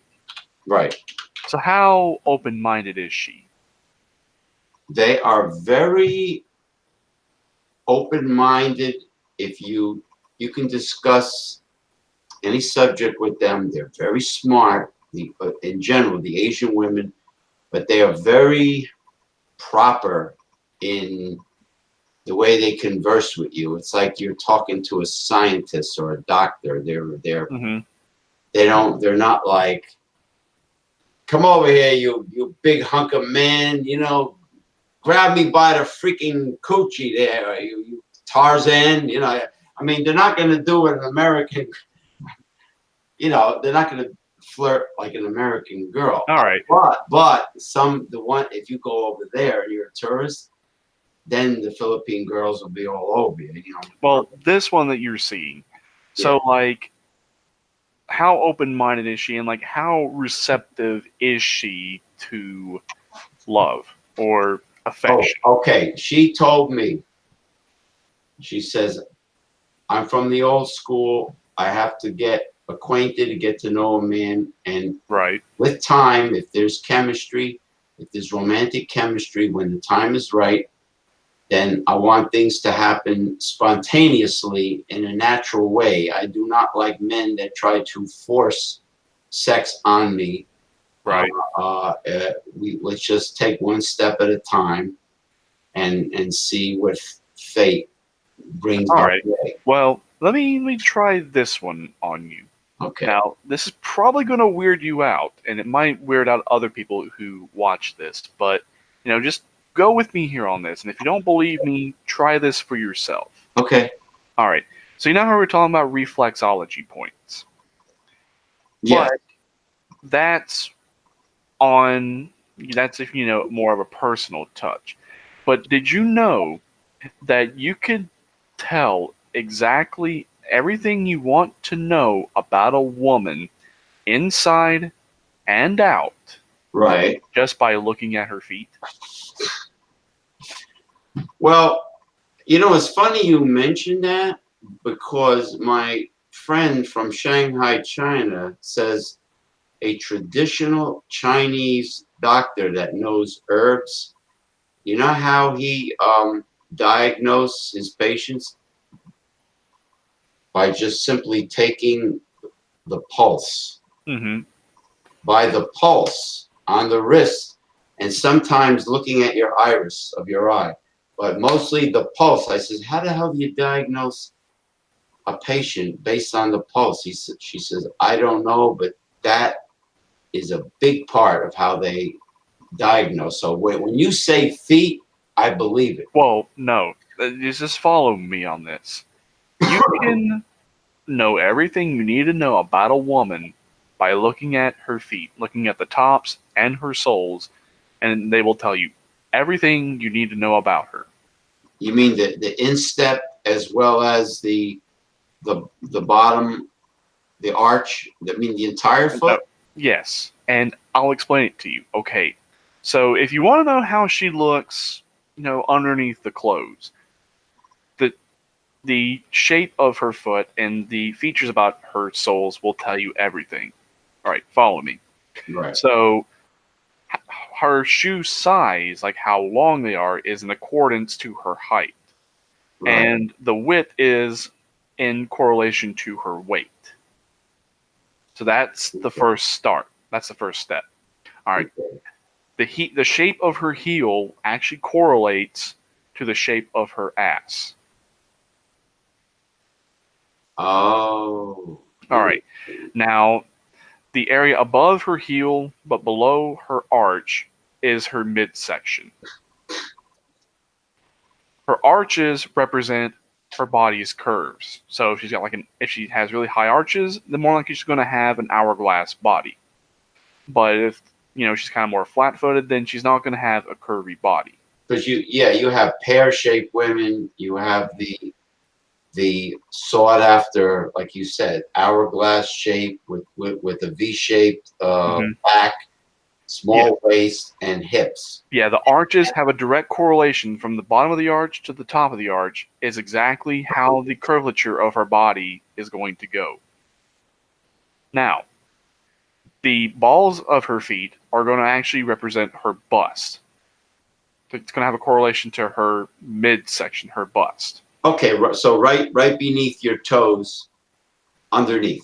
All right. Now, the section above the balls and the feet and the toe below the toe line is her shoulders. So that's a direct correlation to see if she's going to have if she has narrow shoulders or if she has broad shoulders, what have you. Okay. Now, this is where you get to see what she's like on the inside. All right. Now, the shape of her toes and the way the toe patterns are have different personalities. Oh, just like there are different types of fingertips on a human, spatulated tips. Right. Yeah, there are. So Yeah. let me break them down to you. Okay, so the big toe represents ambition. Second toe are emotions. Third toe is creativity. Fourth toe is love. Fifth toe is trust. So if her toes are long, then she might be very emotional, very expressive with her emotions, creative, very loving, trusting, what have you. But different toe lines actually represent different personality traits and overall types of personalities. All right. So you have what's called the Egyptian, where it forms a stair line going down like this. That's your more typical, the average, so to speak. All right. Then you have the Greek, which is like this, starts here. The second toe is longer than the big toe, and then it goes down like a step. That's Greek. Women with those kinds are, in general, your more alpha male or alpha female types. So they're going to be very bossy. Oh, geez. Yeah. Oh, yeah. Yeah, like the typical, like, nagging No, girl. not necessarily like nagging, but more of your bossy, more alpha female types. You take charge, bossy type of, yeah. Those are going to be more strong-headed, more independent, and more stubborn. Yeah, the women that are most likely to become, let's say, a store manager, general Mm-hmm. store manager, or an female executive. All right. Now the third type is Roman. All right. It starts as a line. It goes from big toe, second toe, third toe, and then it steps down to fourth and fifth. All right. These women are more of your artistic, more creative, and more laid back. They're going to be, they might be bossy, but yet they might be more mellow and laid back. But in general, they're going to be more laid back, more of your artistic types. Because they're going to be they know how to balance their emotions with their creativity. Okay. All right. Now, the fourth type is called Germanic. All right. Now, this has different variations. Usually, it's the big toe, second, third, fourth are all the same length, and then it drops down on the fifth. These are kind of more of your desired types because they're going to have ambition, they're going to be emotional, they're going to be creative, and they're going to be very loving and also very trusting. Interesting. And say, for example, when you look at a woman's feet and you notice something about her toes, they also kind of correlate to her, her height and her width. There's that correlation too, but there's the active and then the passive personality.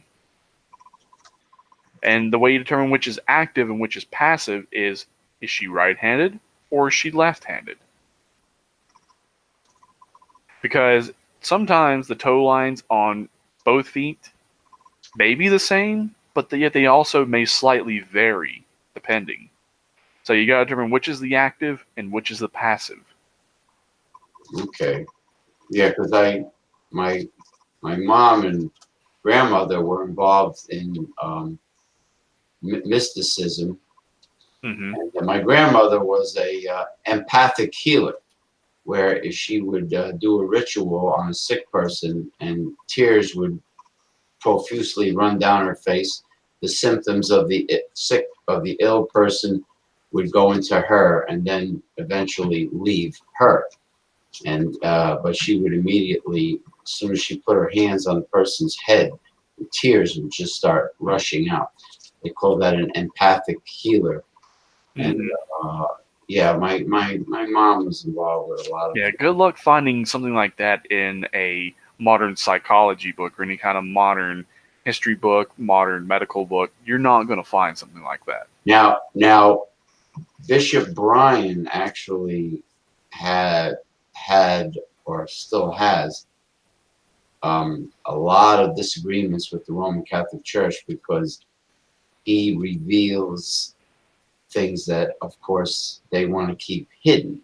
It's Hmm. like the Knights Templar that insisted that Jesus escaped to Europe with Mary Magdalene and started a bloodline. And the symbol is called the hooked X. This is before the Freemasons, Right, right. born from them, the hooked X. Now, Bishop Bryan, who does the exorcisms when he's called on the Travel Channel on Ghost Adventures,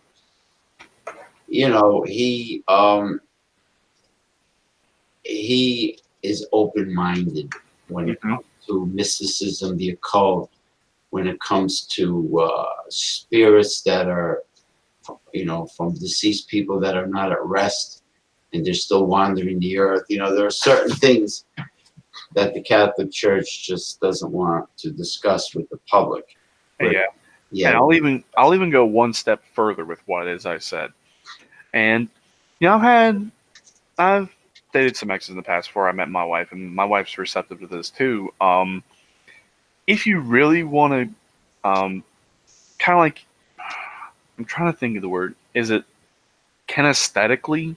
Is that the word I'm looking for?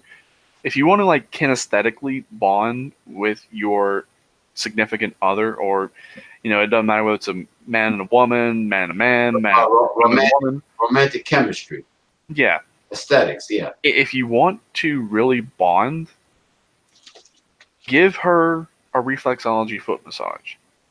Now, before you say anything, just go with me on this.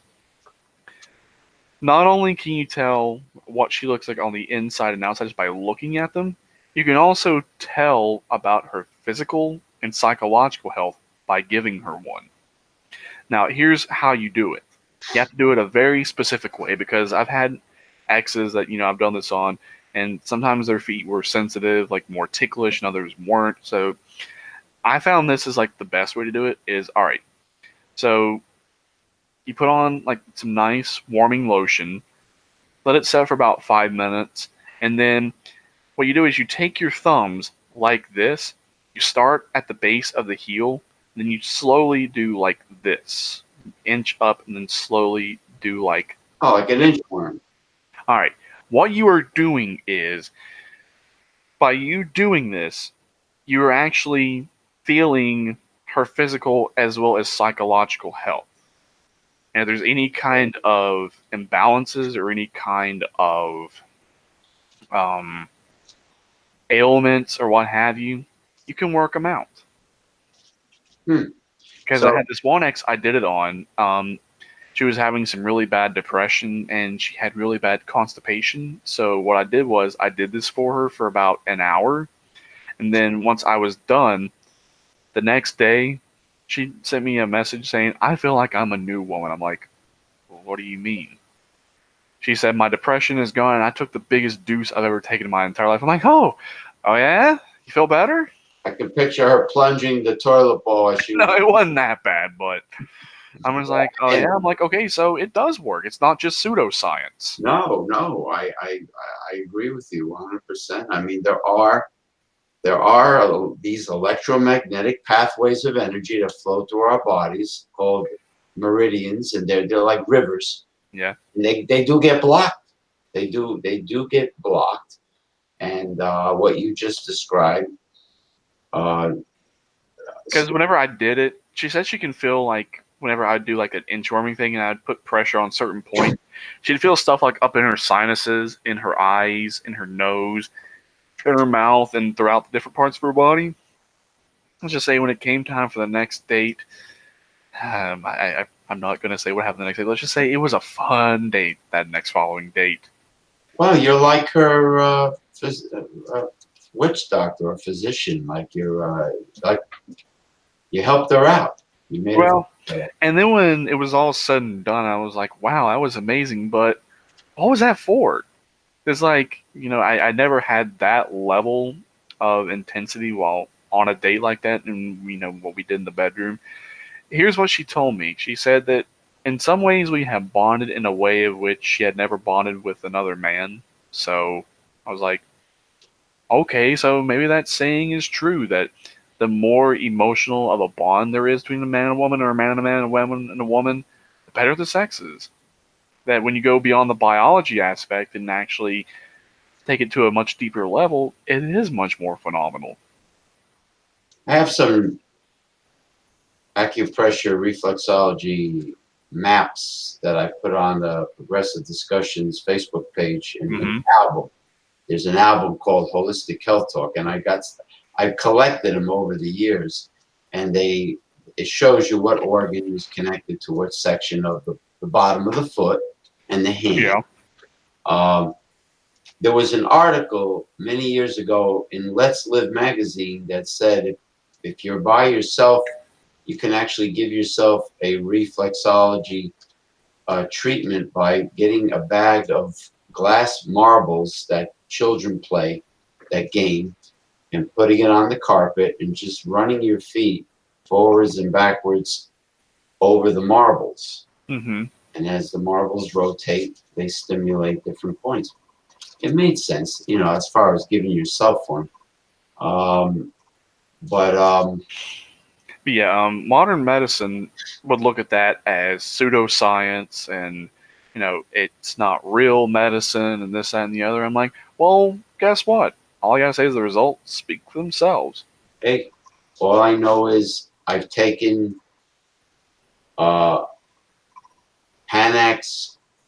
Korean red Panax ginseng from Korea, from Mm-hmm. 6-year-old roots. The ginseng roots have to be at least 6 years old, and they work. There's substances in all these herbs that can be identified, and then there are unknown factors in these plants also that work synergistically together. And science can't explain it. The problem with science is they want to patent everything out of greed. Yeah, that's why capitalism and science, whenever capitalism sticks its teeth into anything, it actually in a lot of ways halts progress. Because if you just imagine if you took competition and trade and the profit motive and greed out of science, how rapid it would progress. Like let's take let's take recovering alcoholics or Mm-hmm. recovering drug addicts, or even people that want to cheat at getting their drug test. If they take milk thistle standardized extract, let's say Nature's Way has a good one, right? Mm-hmm. Milk thistle, the active ingredient is a silymarin. Right. It's not spelled like silly putty. It's just, that's the way it sounds.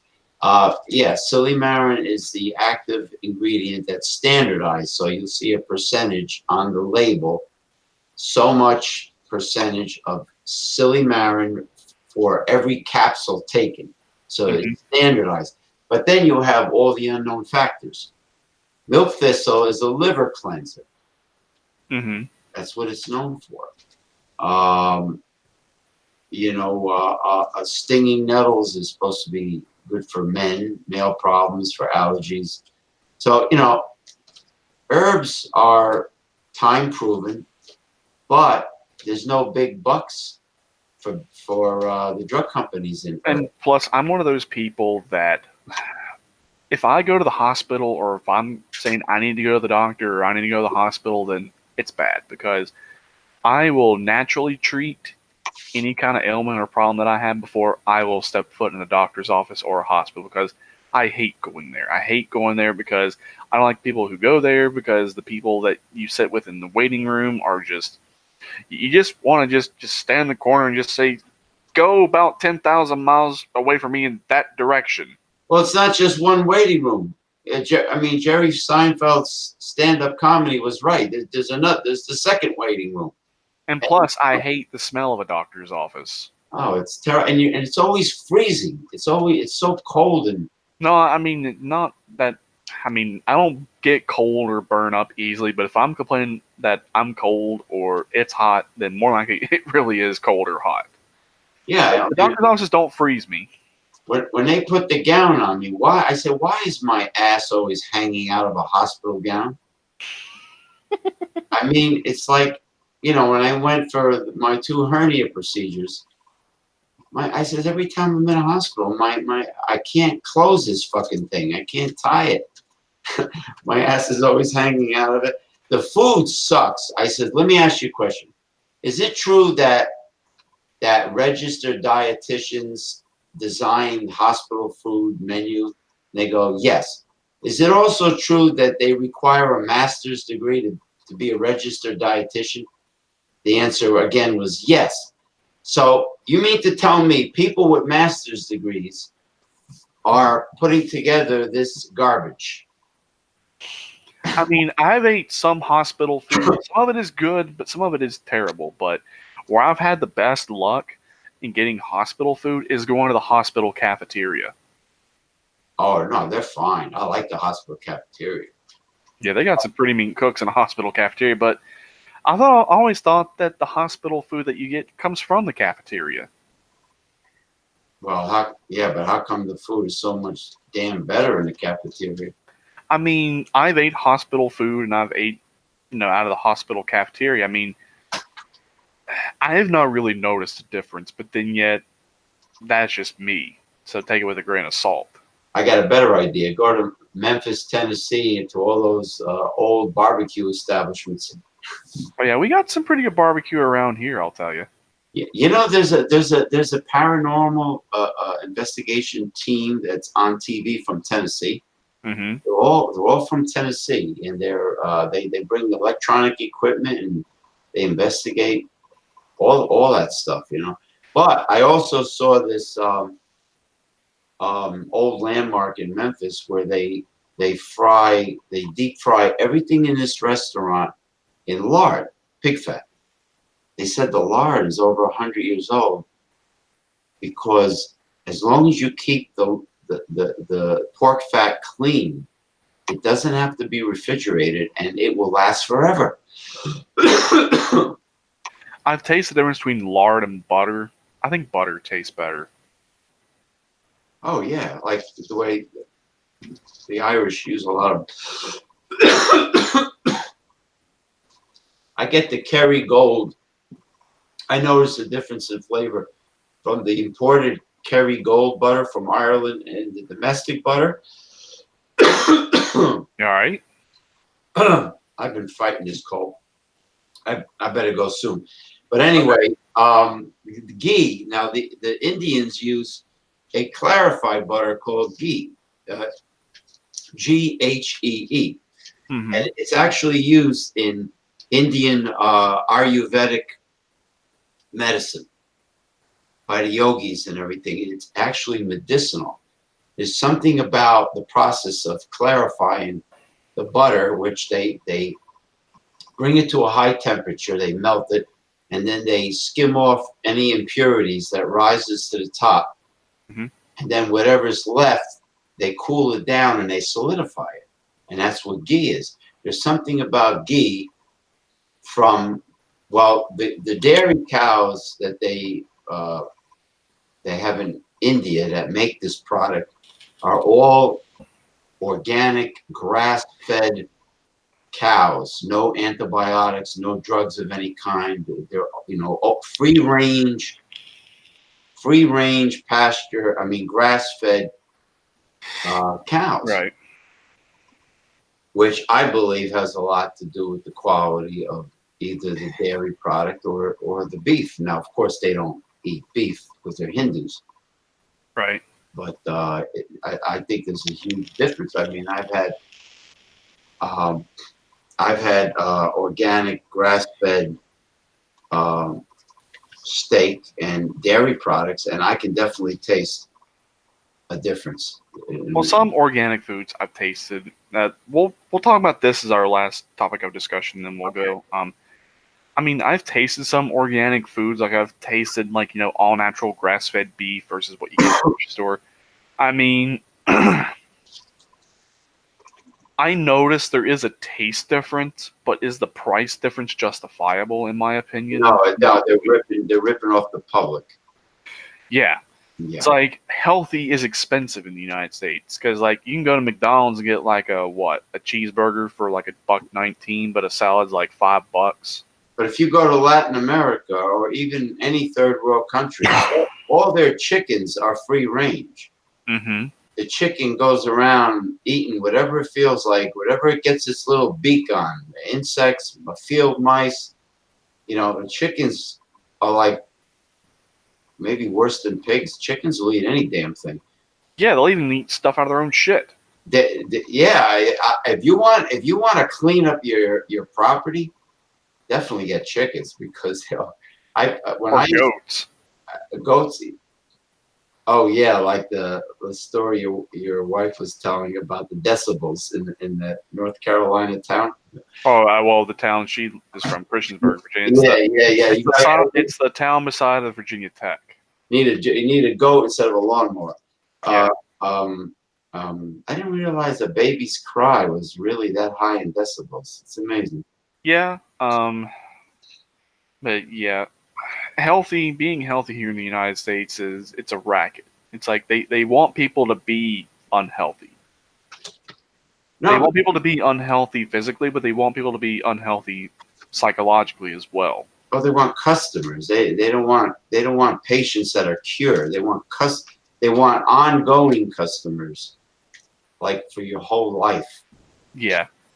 Now, well, last topic of discussion, because I can tell you're probably wanting to go because I can tell you're about ready to have an allergy flare up. But this is the last thing I want to talk about. Is I'm a very avid anti-smoker because I've seen exactly what smoking does to people. Both my parents are former smokers. Both my parents smoked well over a pack a day, sometimes like 2.5 packs a day for over 30 plus years. Okay. So they both got really physically sick. Before my dad died in 2016, a few years before that, in 2014, he was hospitalized. I'll tell you, this guy, my dad, he was looking really, really bad. He probably would not have weighed 100 pounds soaking wet. And I'm just a little bit bigger than my dad. Like, my dad was only about 5'9", about 150 pounds. So looking at him and seeing him, he looked like something straight out of the Holocaust. Oh, gee. So the reason why he had to be hospitalized is right around the late 2013, early 2014. I noticed he wasn't looking all that well, and his hair was turning gray, his beard was turning gray. I mean, he was aging rapidly, but he looked sick. Like whenever you'd hear him cough, it's like he was dying. And finally, I just said, "Dad, you're not looking all that great. You look like you're a." At that time, he was about to turn 60. I said, "You are a 60-year-old man, but you look like you just turned 95, who's on his deathbed. Did he have that? I'm getting to it. Like, you literally look like you're on death's bed. Get to the hospital now. If not, I'm going to force you to go." Well, he didn't listen. So one day in March 2014, I get a call from his work. And it was spring break when I was in college, and I wanted to enjoy my spring break because I had a lot of days off from work during my spring break. So I'd been gaming the night before. I didn't go to bed till about 4 o'clock in the morning. So my phone goes off at 10 o'clock in the morning. And I look at the number. I don't recognize the number. I'm like, well, who's calling me at 10 o'clock in the morning? Because no one calls me at this time unless it's work saying they need someone to come in. So I pick up the phone, and it's one of my dad's coworkers. She said, "Have you heard from your dad today?" I said, "No. Should I? What's going on?" She said, "Well, he hasn't showed up for work today, and we sent the sheriff's office out to his house to do a welfare check, and no one's heard anything from him." I said, all right. Give me an hour. I'll get dressed. I'll go to his house. I have a key. I can get in. I can see what's what." So the sheriff's office meets me back at my dad's house. And then when we get there, one of the deputies asked, "Do you have a key?" And I said, "Yeah, I got a key. Just give me a sec." So I open up the door. I unlock the door. And they go in. "Gary Owens, sheriff's office, welfare check." And then they're going through the house, and then, I'm just standing outside wondering, are they going to find him alive? Are they going to find him dead? Or what's going on? So finally, after about 10 seconds, one of the sheriff's deputies came back in and said, well, he's still alive. He's back here in that back bedroom. I said, all right, let me go in. So I literally haul ass through the house to the back bedroom, and I beat on my dad's door 3 times, and I bust the door open. I said, Dad, this has gone on long enough. Your ass is going to the hospital today. Because I can look at you right now. You are about to die. That if I leave you here right now, you will die. And he's fighting me saying, no, just give me one more day. I'll feel better. I'm like, Dad, you don't have another day. You have to go to the hospital today. I said, if I leave you here right now, you will die. Do you not comprehend that? So he's putting up this fight with me and this, that, and the other. And finally I said, all right, fine. You want to sit there and be a stubborn little jackass and not go to the hospital? I said, fine. I'm going to go with these sheriff's deputies right here. We're going to go to the courthouse. We're going to emergency custody order. And you're coming with me to the hospital the easy way or the hard way. It makes no difference to me. Because I'm walking out the door. I hear him, fine, I'll go to the hospital. So they get him to the hospital, and they perform x-rays on him. And they find what's called a meningioma on the back of his lung. I mean, this thing is about this fucking big. Oh, wow.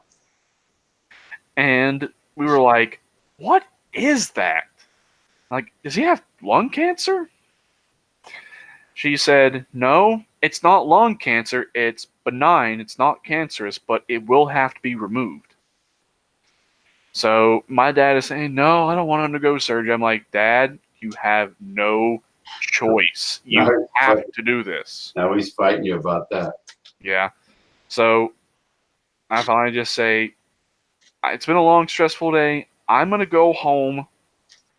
I will come back down. I will see you tomorrow in the hospital, but you're in the hospital. Do not fight these nurses. If they want to draw your blood, they want to give you meds, they want to give you food, just do it. If I hear one time that you have acted out or not done what they told you, I will come down here and I will whoop your ass. You may be my dad.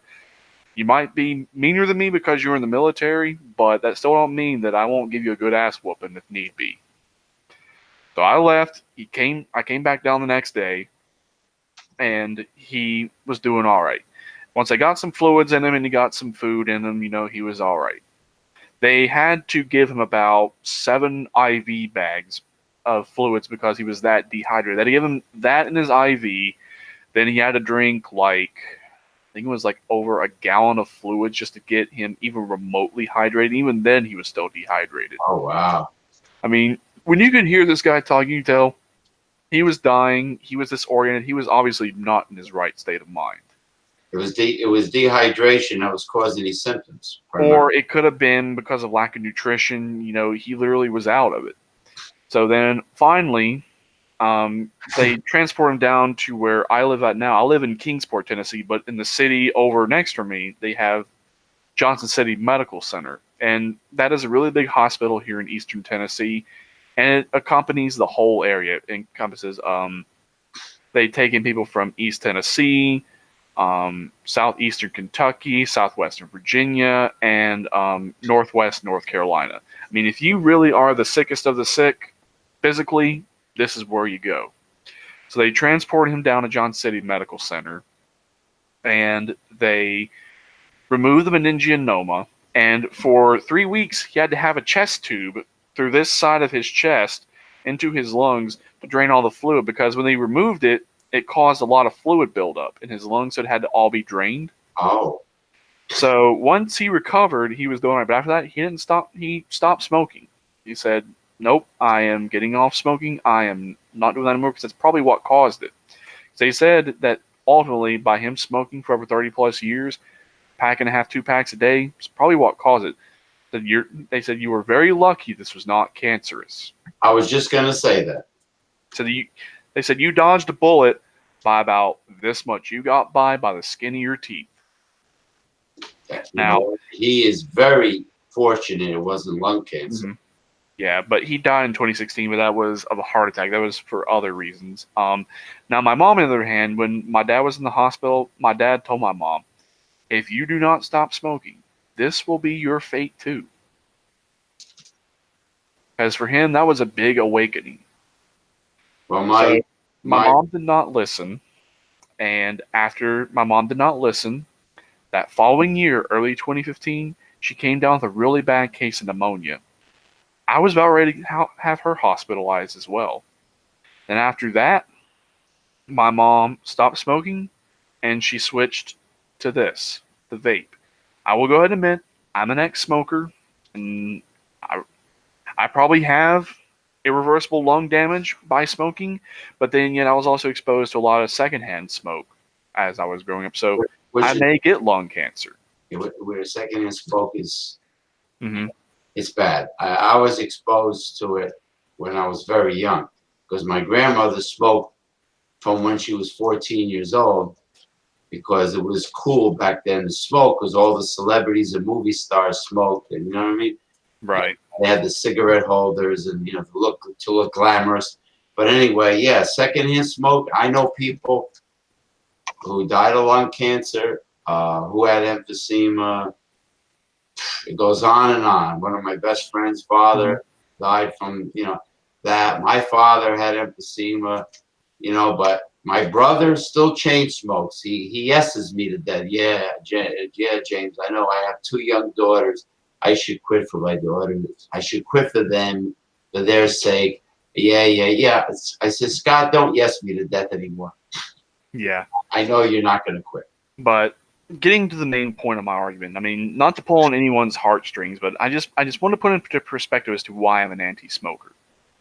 I gotta say, this right here is, if you want to have nicotine without lung cancer, or you want to have something that's going to help reverse some of the lung damage and other damages caused by smoking, this is the only way that is going to happen. But then yet, this is demonized, this is ostracized because of big tobacco. Could you? Oh yeah, the lobbies with big tobacco. Now, could you get a medicinal cannabis version?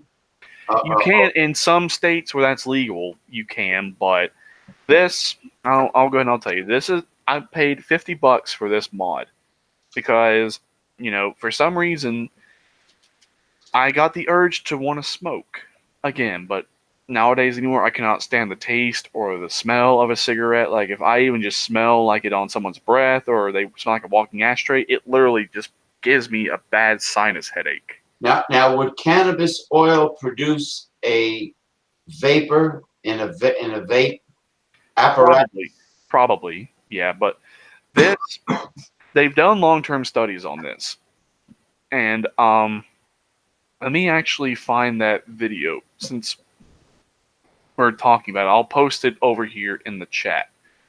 Um, it was a long-term study done by a research doctor in Italy. He is a world-renowned doctor in the field of lung cancer, and he did a 7-year study on the effects of vaping.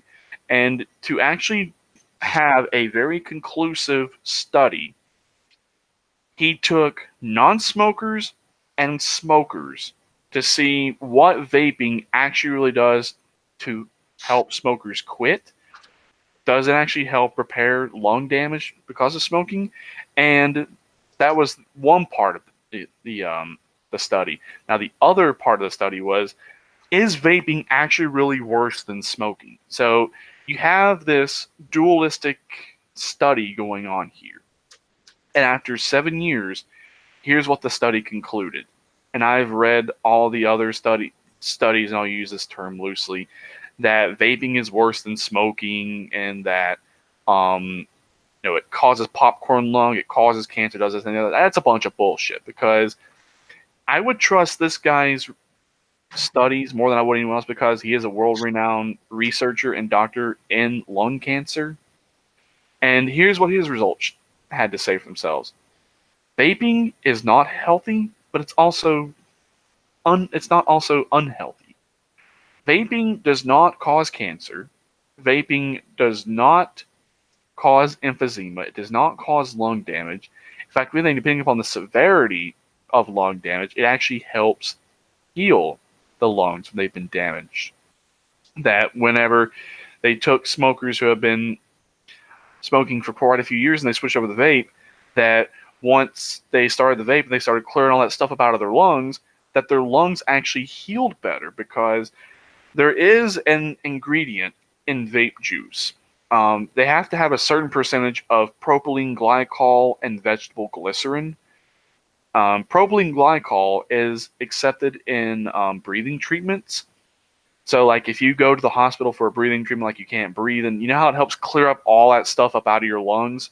Yeah, it's in this stuff too. So that was the conclusion. Vaping really doesn't do anything. It is safer than smoking, but is it healthy? No. Is it unhealthy? No. Well, It's kind of like one of those whatever type things. sometimes it Let does, me find that video. but sometimes it does irritate people's eyes in the room. I mean, Not me, because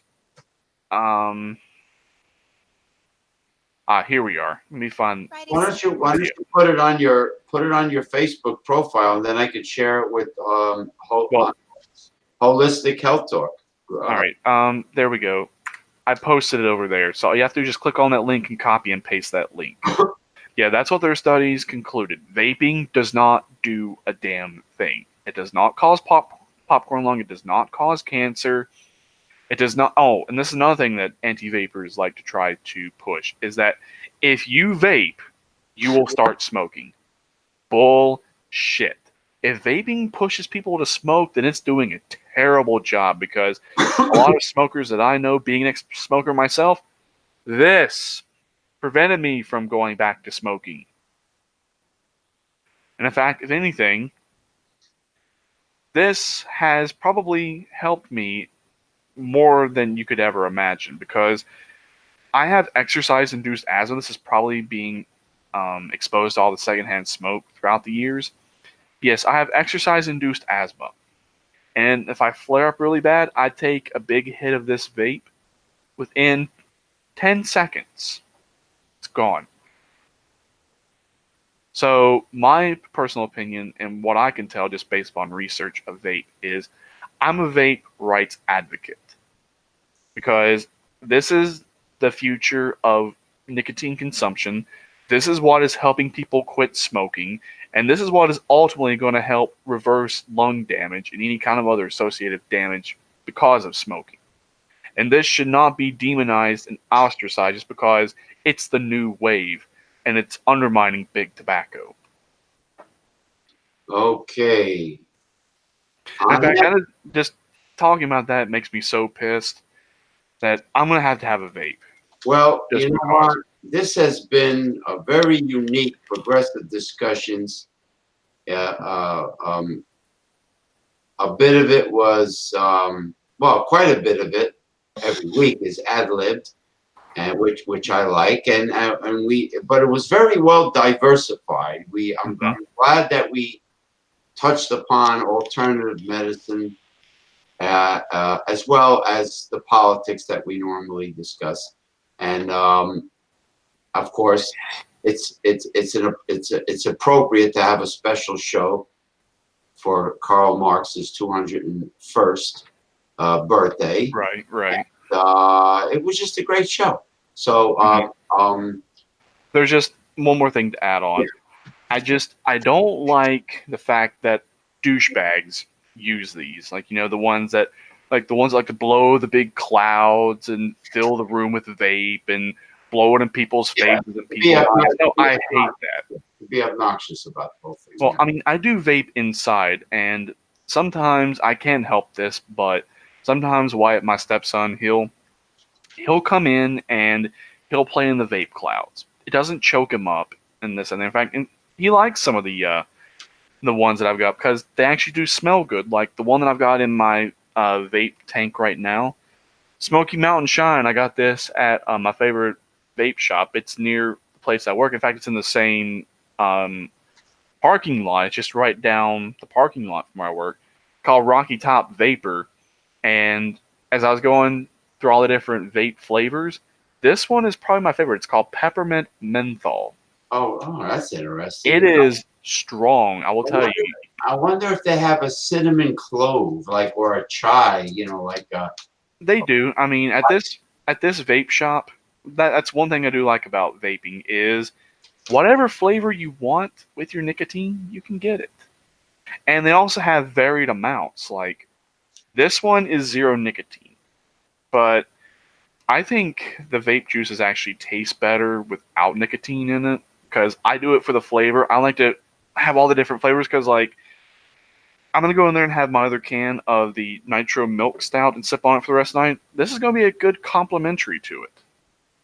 peppermint menthol, I will tell you, it is strong. cinnamon clove. It's not as harsh as a taste of like a cigarette, Yeah, but it will take some adjustment because let me point something else out to you. yeah, And this may kind of make you feel concerned. yeah. So get ready. I have a smoker's cough. Even though whenever I smoked less than a year, I've only been exposed to secondhand smoke.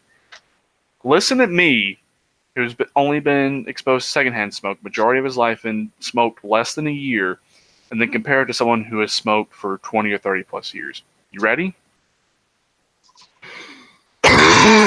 Oh, wow. Yeah, that's from secondhand smoke. It used to be a lot worse, but I think this is kind of helping. Well, I'm sure they probably do have a spice blend like the one I mentioned, Hmm. like chai, which is cardamom, ginger, cinnamon, clove, so on and so forth. I'm And when sure I something like and that. when I hear people that smoke, whenever I hear them cough, I'm like, man, you have a really bad smoker's cough. You're gonna have to give that up.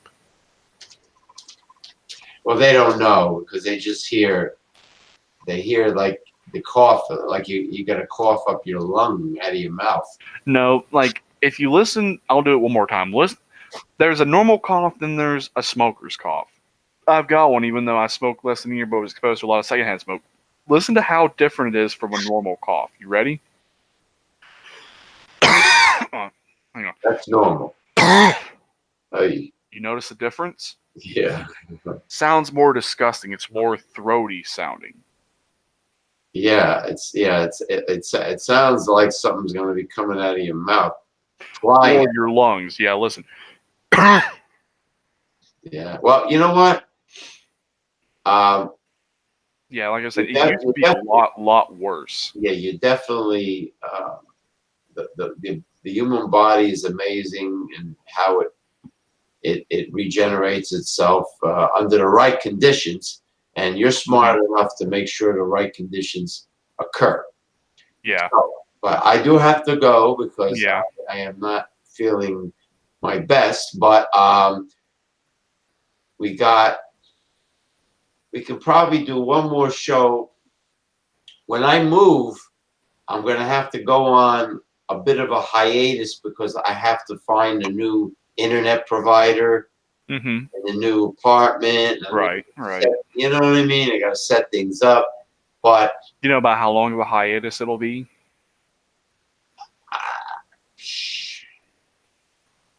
well, I hope the hiatus is not long because I'll be bored out of my mind. I better get an internet provider as soon as possible. Well, I mean, for me, Won't be when we lived at the townhouse that we lived at before we moved here, um, it didn't take long. Like, for us, we were maybe without internet 2 days tops. no for two.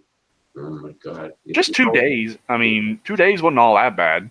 I mean, I'll find out what's in the area. They told me Verizon still might be in Edgewater, New Jersey, or Spectrum. I Oh never yeah, like Charter Spectrum. I never heard of Spectrum Internet. Is it Charter Spectrum? No, nobody used the word charter. They just said Spectrum, cable and internet. Yep. Then you might end up getting what we've got because we've got Charter. It's called Charter Spectrum, the company. Well, yeah, Charter Spectrum Internet. They used to have a technical support office here in Tennessee, in Northeast Tennessee. I think they had it They had it somewhere between Bristol and Kingsport, because that's known as like the Tri-Cities area. You got Bristol, which is divided between Virginia and Tennessee, and you got Kingsport, and then you got Johnson City. It's basically like a triangle. Here's how it goes. You got Bristol right here, you got Kingsport here, and then you got Johnson City right here. So my city is this part of the triangle. And they do have it's not really a technical support office. It's like if you need to pay your bill or you need to return equipment, they have that kind of office. Now, I think all the technical support offices where you can like talk to someone on the phone or chat with someone on the internet, I think they moved all their offices to Georgia and Alabama. Well, let's say I stick with Verizon Fios. I only want the internet because I want to, instead of getting cable TV, I want to try Sling TV. I've been seeing it advertised. Don't try Sling. We just canceled our Sling. Sling is so it's not a replace. It's not going to be a replacement for cable TV. If you want the best one, go with YouTube TV. Oh, YouTube TV blows away Sling? Yeah, because guess what? Guess how much we pay a month for our YouTube Red or our YouTube TV? $55 a month, and we get all of our locals. Yeah, but Sling is advertising $15 a month, $20 a month, so they're full of shit. Then. Yeah, well, those low packages, you're not going to get anything. Oh, you're going to get crap. Oh, yeah, you're going to get shit if you go that low. Yeah, we've had different cable providers. We've had Dish, we've had Charter, we've had Sling, we've had Roku TV, we've had all kinds, and that's the only one that we really like. We only pay $55 a month for it. YouTube TV.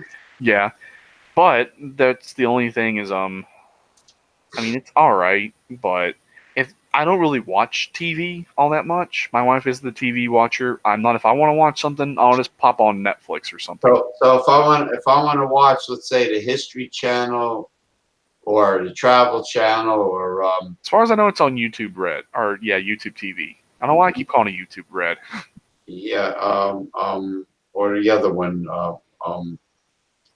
yeah, any of the popular cable channels, or CNN, and listen to them flap their gums. Yeah, that's another thing about modern day slavery and capitalism. It doesn't give good TV. You can't get good TV at a good price, and it's just. Yeah, you remember when a person can purchase a television set and actually watch television instead of being forced to get cable? Yeah. Remember that? Those days? Yeah, and then all of a sudden you couldn't watch TV at all until you got cable. You can still do the antenna, but in this area, it's very hit or miss. Yeah. And the weather has a lot to do with Wi-Fi connections, as well as anything requiring an antenna. I mean, if it's overcast and you're talking to somebody, you hit a dead spot, as opposed to having a clear sky. That's what happens. People in the Philippines, wow, it's a poor country. They have horrible internet connection speed. They're all sometimes they're all pixely and blurry, and then they get clear, and then they get blurry again. Oh, yeah. Yeah, I know exactly what you're talking about. And the last thing, and then I promise we'll go. Yeah. Power. When you have competition and trade over power, that's why power costs are so high. Because around here, there's only one power provider, AEP. Oh, so they got you over a barrel. Yeah. The monopoly is trying to be broken up, but it is being fought tooth and nail. Unbelievable. Because it's called Appalachian Electric Power, but we just call it AEP around here for short. People do not like AEP because we only had one bad snowstorm down here. We got 6 inches of snow with an inch of ice underneath. We were without power for over 24 hours, Wow, and not good. everything in the fridge went bad, but thankfully we were able to keep everything that was in the freezer still good. But just whenever you would get on the phone to talk with them, it's just they're so incompetent. If they're not so incompetent, they're so rude. So they gouged the hell out of everybody. Yeah. Yeah. Oh, by the way, my friend in Shanghai, China, she Hmm. had a really nice, fast internet connection because everything is like mine, like having Verizon Fios. So they must have the government in mainland China must provide um, pretty good internet speeds. But All I know is they banned YouTube in mainland China. oh no, she can't. No, she can't have a Facebook profile or a YouTube channel, nor can she watch any of our videos. She can't watch anything. I feel sorry. Sometimes she'll send me nice videos of traditional Chinese food. Someone making rice noodles from scratch, and I'll take the videos, I'll put them together, and I'll put it on my food group. Hmm. Everything is food. I tell her, I says, yeah, people love your videos. Just keep on sending me your videos and photos and, of traditional I Chinese. take it she like emails you them since you can't have Facebook or anything like that. She'll send it to me on, she usually sends it to me on WeChat because that's a Chinese company where people instant message one another and they do video chatting. So it's called WeChat, and I'll download them off of WeChat, and then Okay. I'll just simply I'll edit it, put it together into one video, and then upload it to Facebook. And some of them are quite interesting. The Hmm. I way mean, I love Chinese food, and I can also eat Chinese food, all kinds of Chinese food with chopsticks. I can use chopsticks well. I love sushi. I'll eat Yeah. Japanese. You want I to eat don't that? like no, because like I said, I don't like fish or seafood. Are you not into seafood? I mean, I'll eat shrimp, but that's about it. What about, well, unagi is roasted eel. That's a brackish water. I've had eel and I've had calamari, squid, but I just don't really like it. You're not crazy about squid. Well, it's just fish. I cannot stand the taste or the smell. And another reason why, you know that old saying, if it smells like fish, have you a dish. If it smells like cologne, leave it alone. I don't know what in the Oh, hell someone was thinking when they said that because I find the smell of fish very unappealing. well, fresh seafood will not smell or like ammonia or that's bad fish. That's rancid. It'll actually be like fresh ocean air. There'll be no ammonia smell or no funky flavor. I mean, even when it's fresh seafood, I still find the smell very unappealing. Now, when I worked with seafood for 10 years, I filleted many trout for people. You like Hmm. trout? I'll catch them, but I won't eat them. I used to butterfly fillet them with the head on, where you open it up, take the bone and guts out, and it'll be like you open it up like a book. Put Yeah. seasoning inside, dry rub, onions or whatever, and then put toothpick the belly together. Put it right on the grill. Usually, some people put it on aluminum foil, but I Yeah. like to get the other grill for seafood with the little holes, and just do that. But there's a way to eat it. I know freshwater fish is very bony, but if you know how to cut it, you can reduce the bones quite a bit. Actually, it's funny you mentioned Chinese food. I got, well, I already ate half of it. I got a quart of wonton egg drop chicken soup. Hmm. For my cold, I felt that chicken soup would be good. I went to Aldi's and I got organic chicken bone broth. They have beef Right. and they have chicken bone, and uh, people from way back used to boil the bones because it was a healthy food. Right. Soup made from boiled bones. The marrow is in there, Yeah. has nutritional value. And then I read the Ooh. and I'm like, what? How can this be? 9 grams of protein for 8 ounces of bone broth? I says, then I looked at regular chicken broth, and it was minuscule, the amount of protein. I go, so I'm thinking, there's that much protein in bone? Maybe, but I don't know. 9 grams? I know an egg only has like 8 grams of protein in one egg. Yeah. Incredible. But anyway, Yeah. thank you. And to Comrade Marx, Comrade Marx, happy birthday. happy birthday. All right.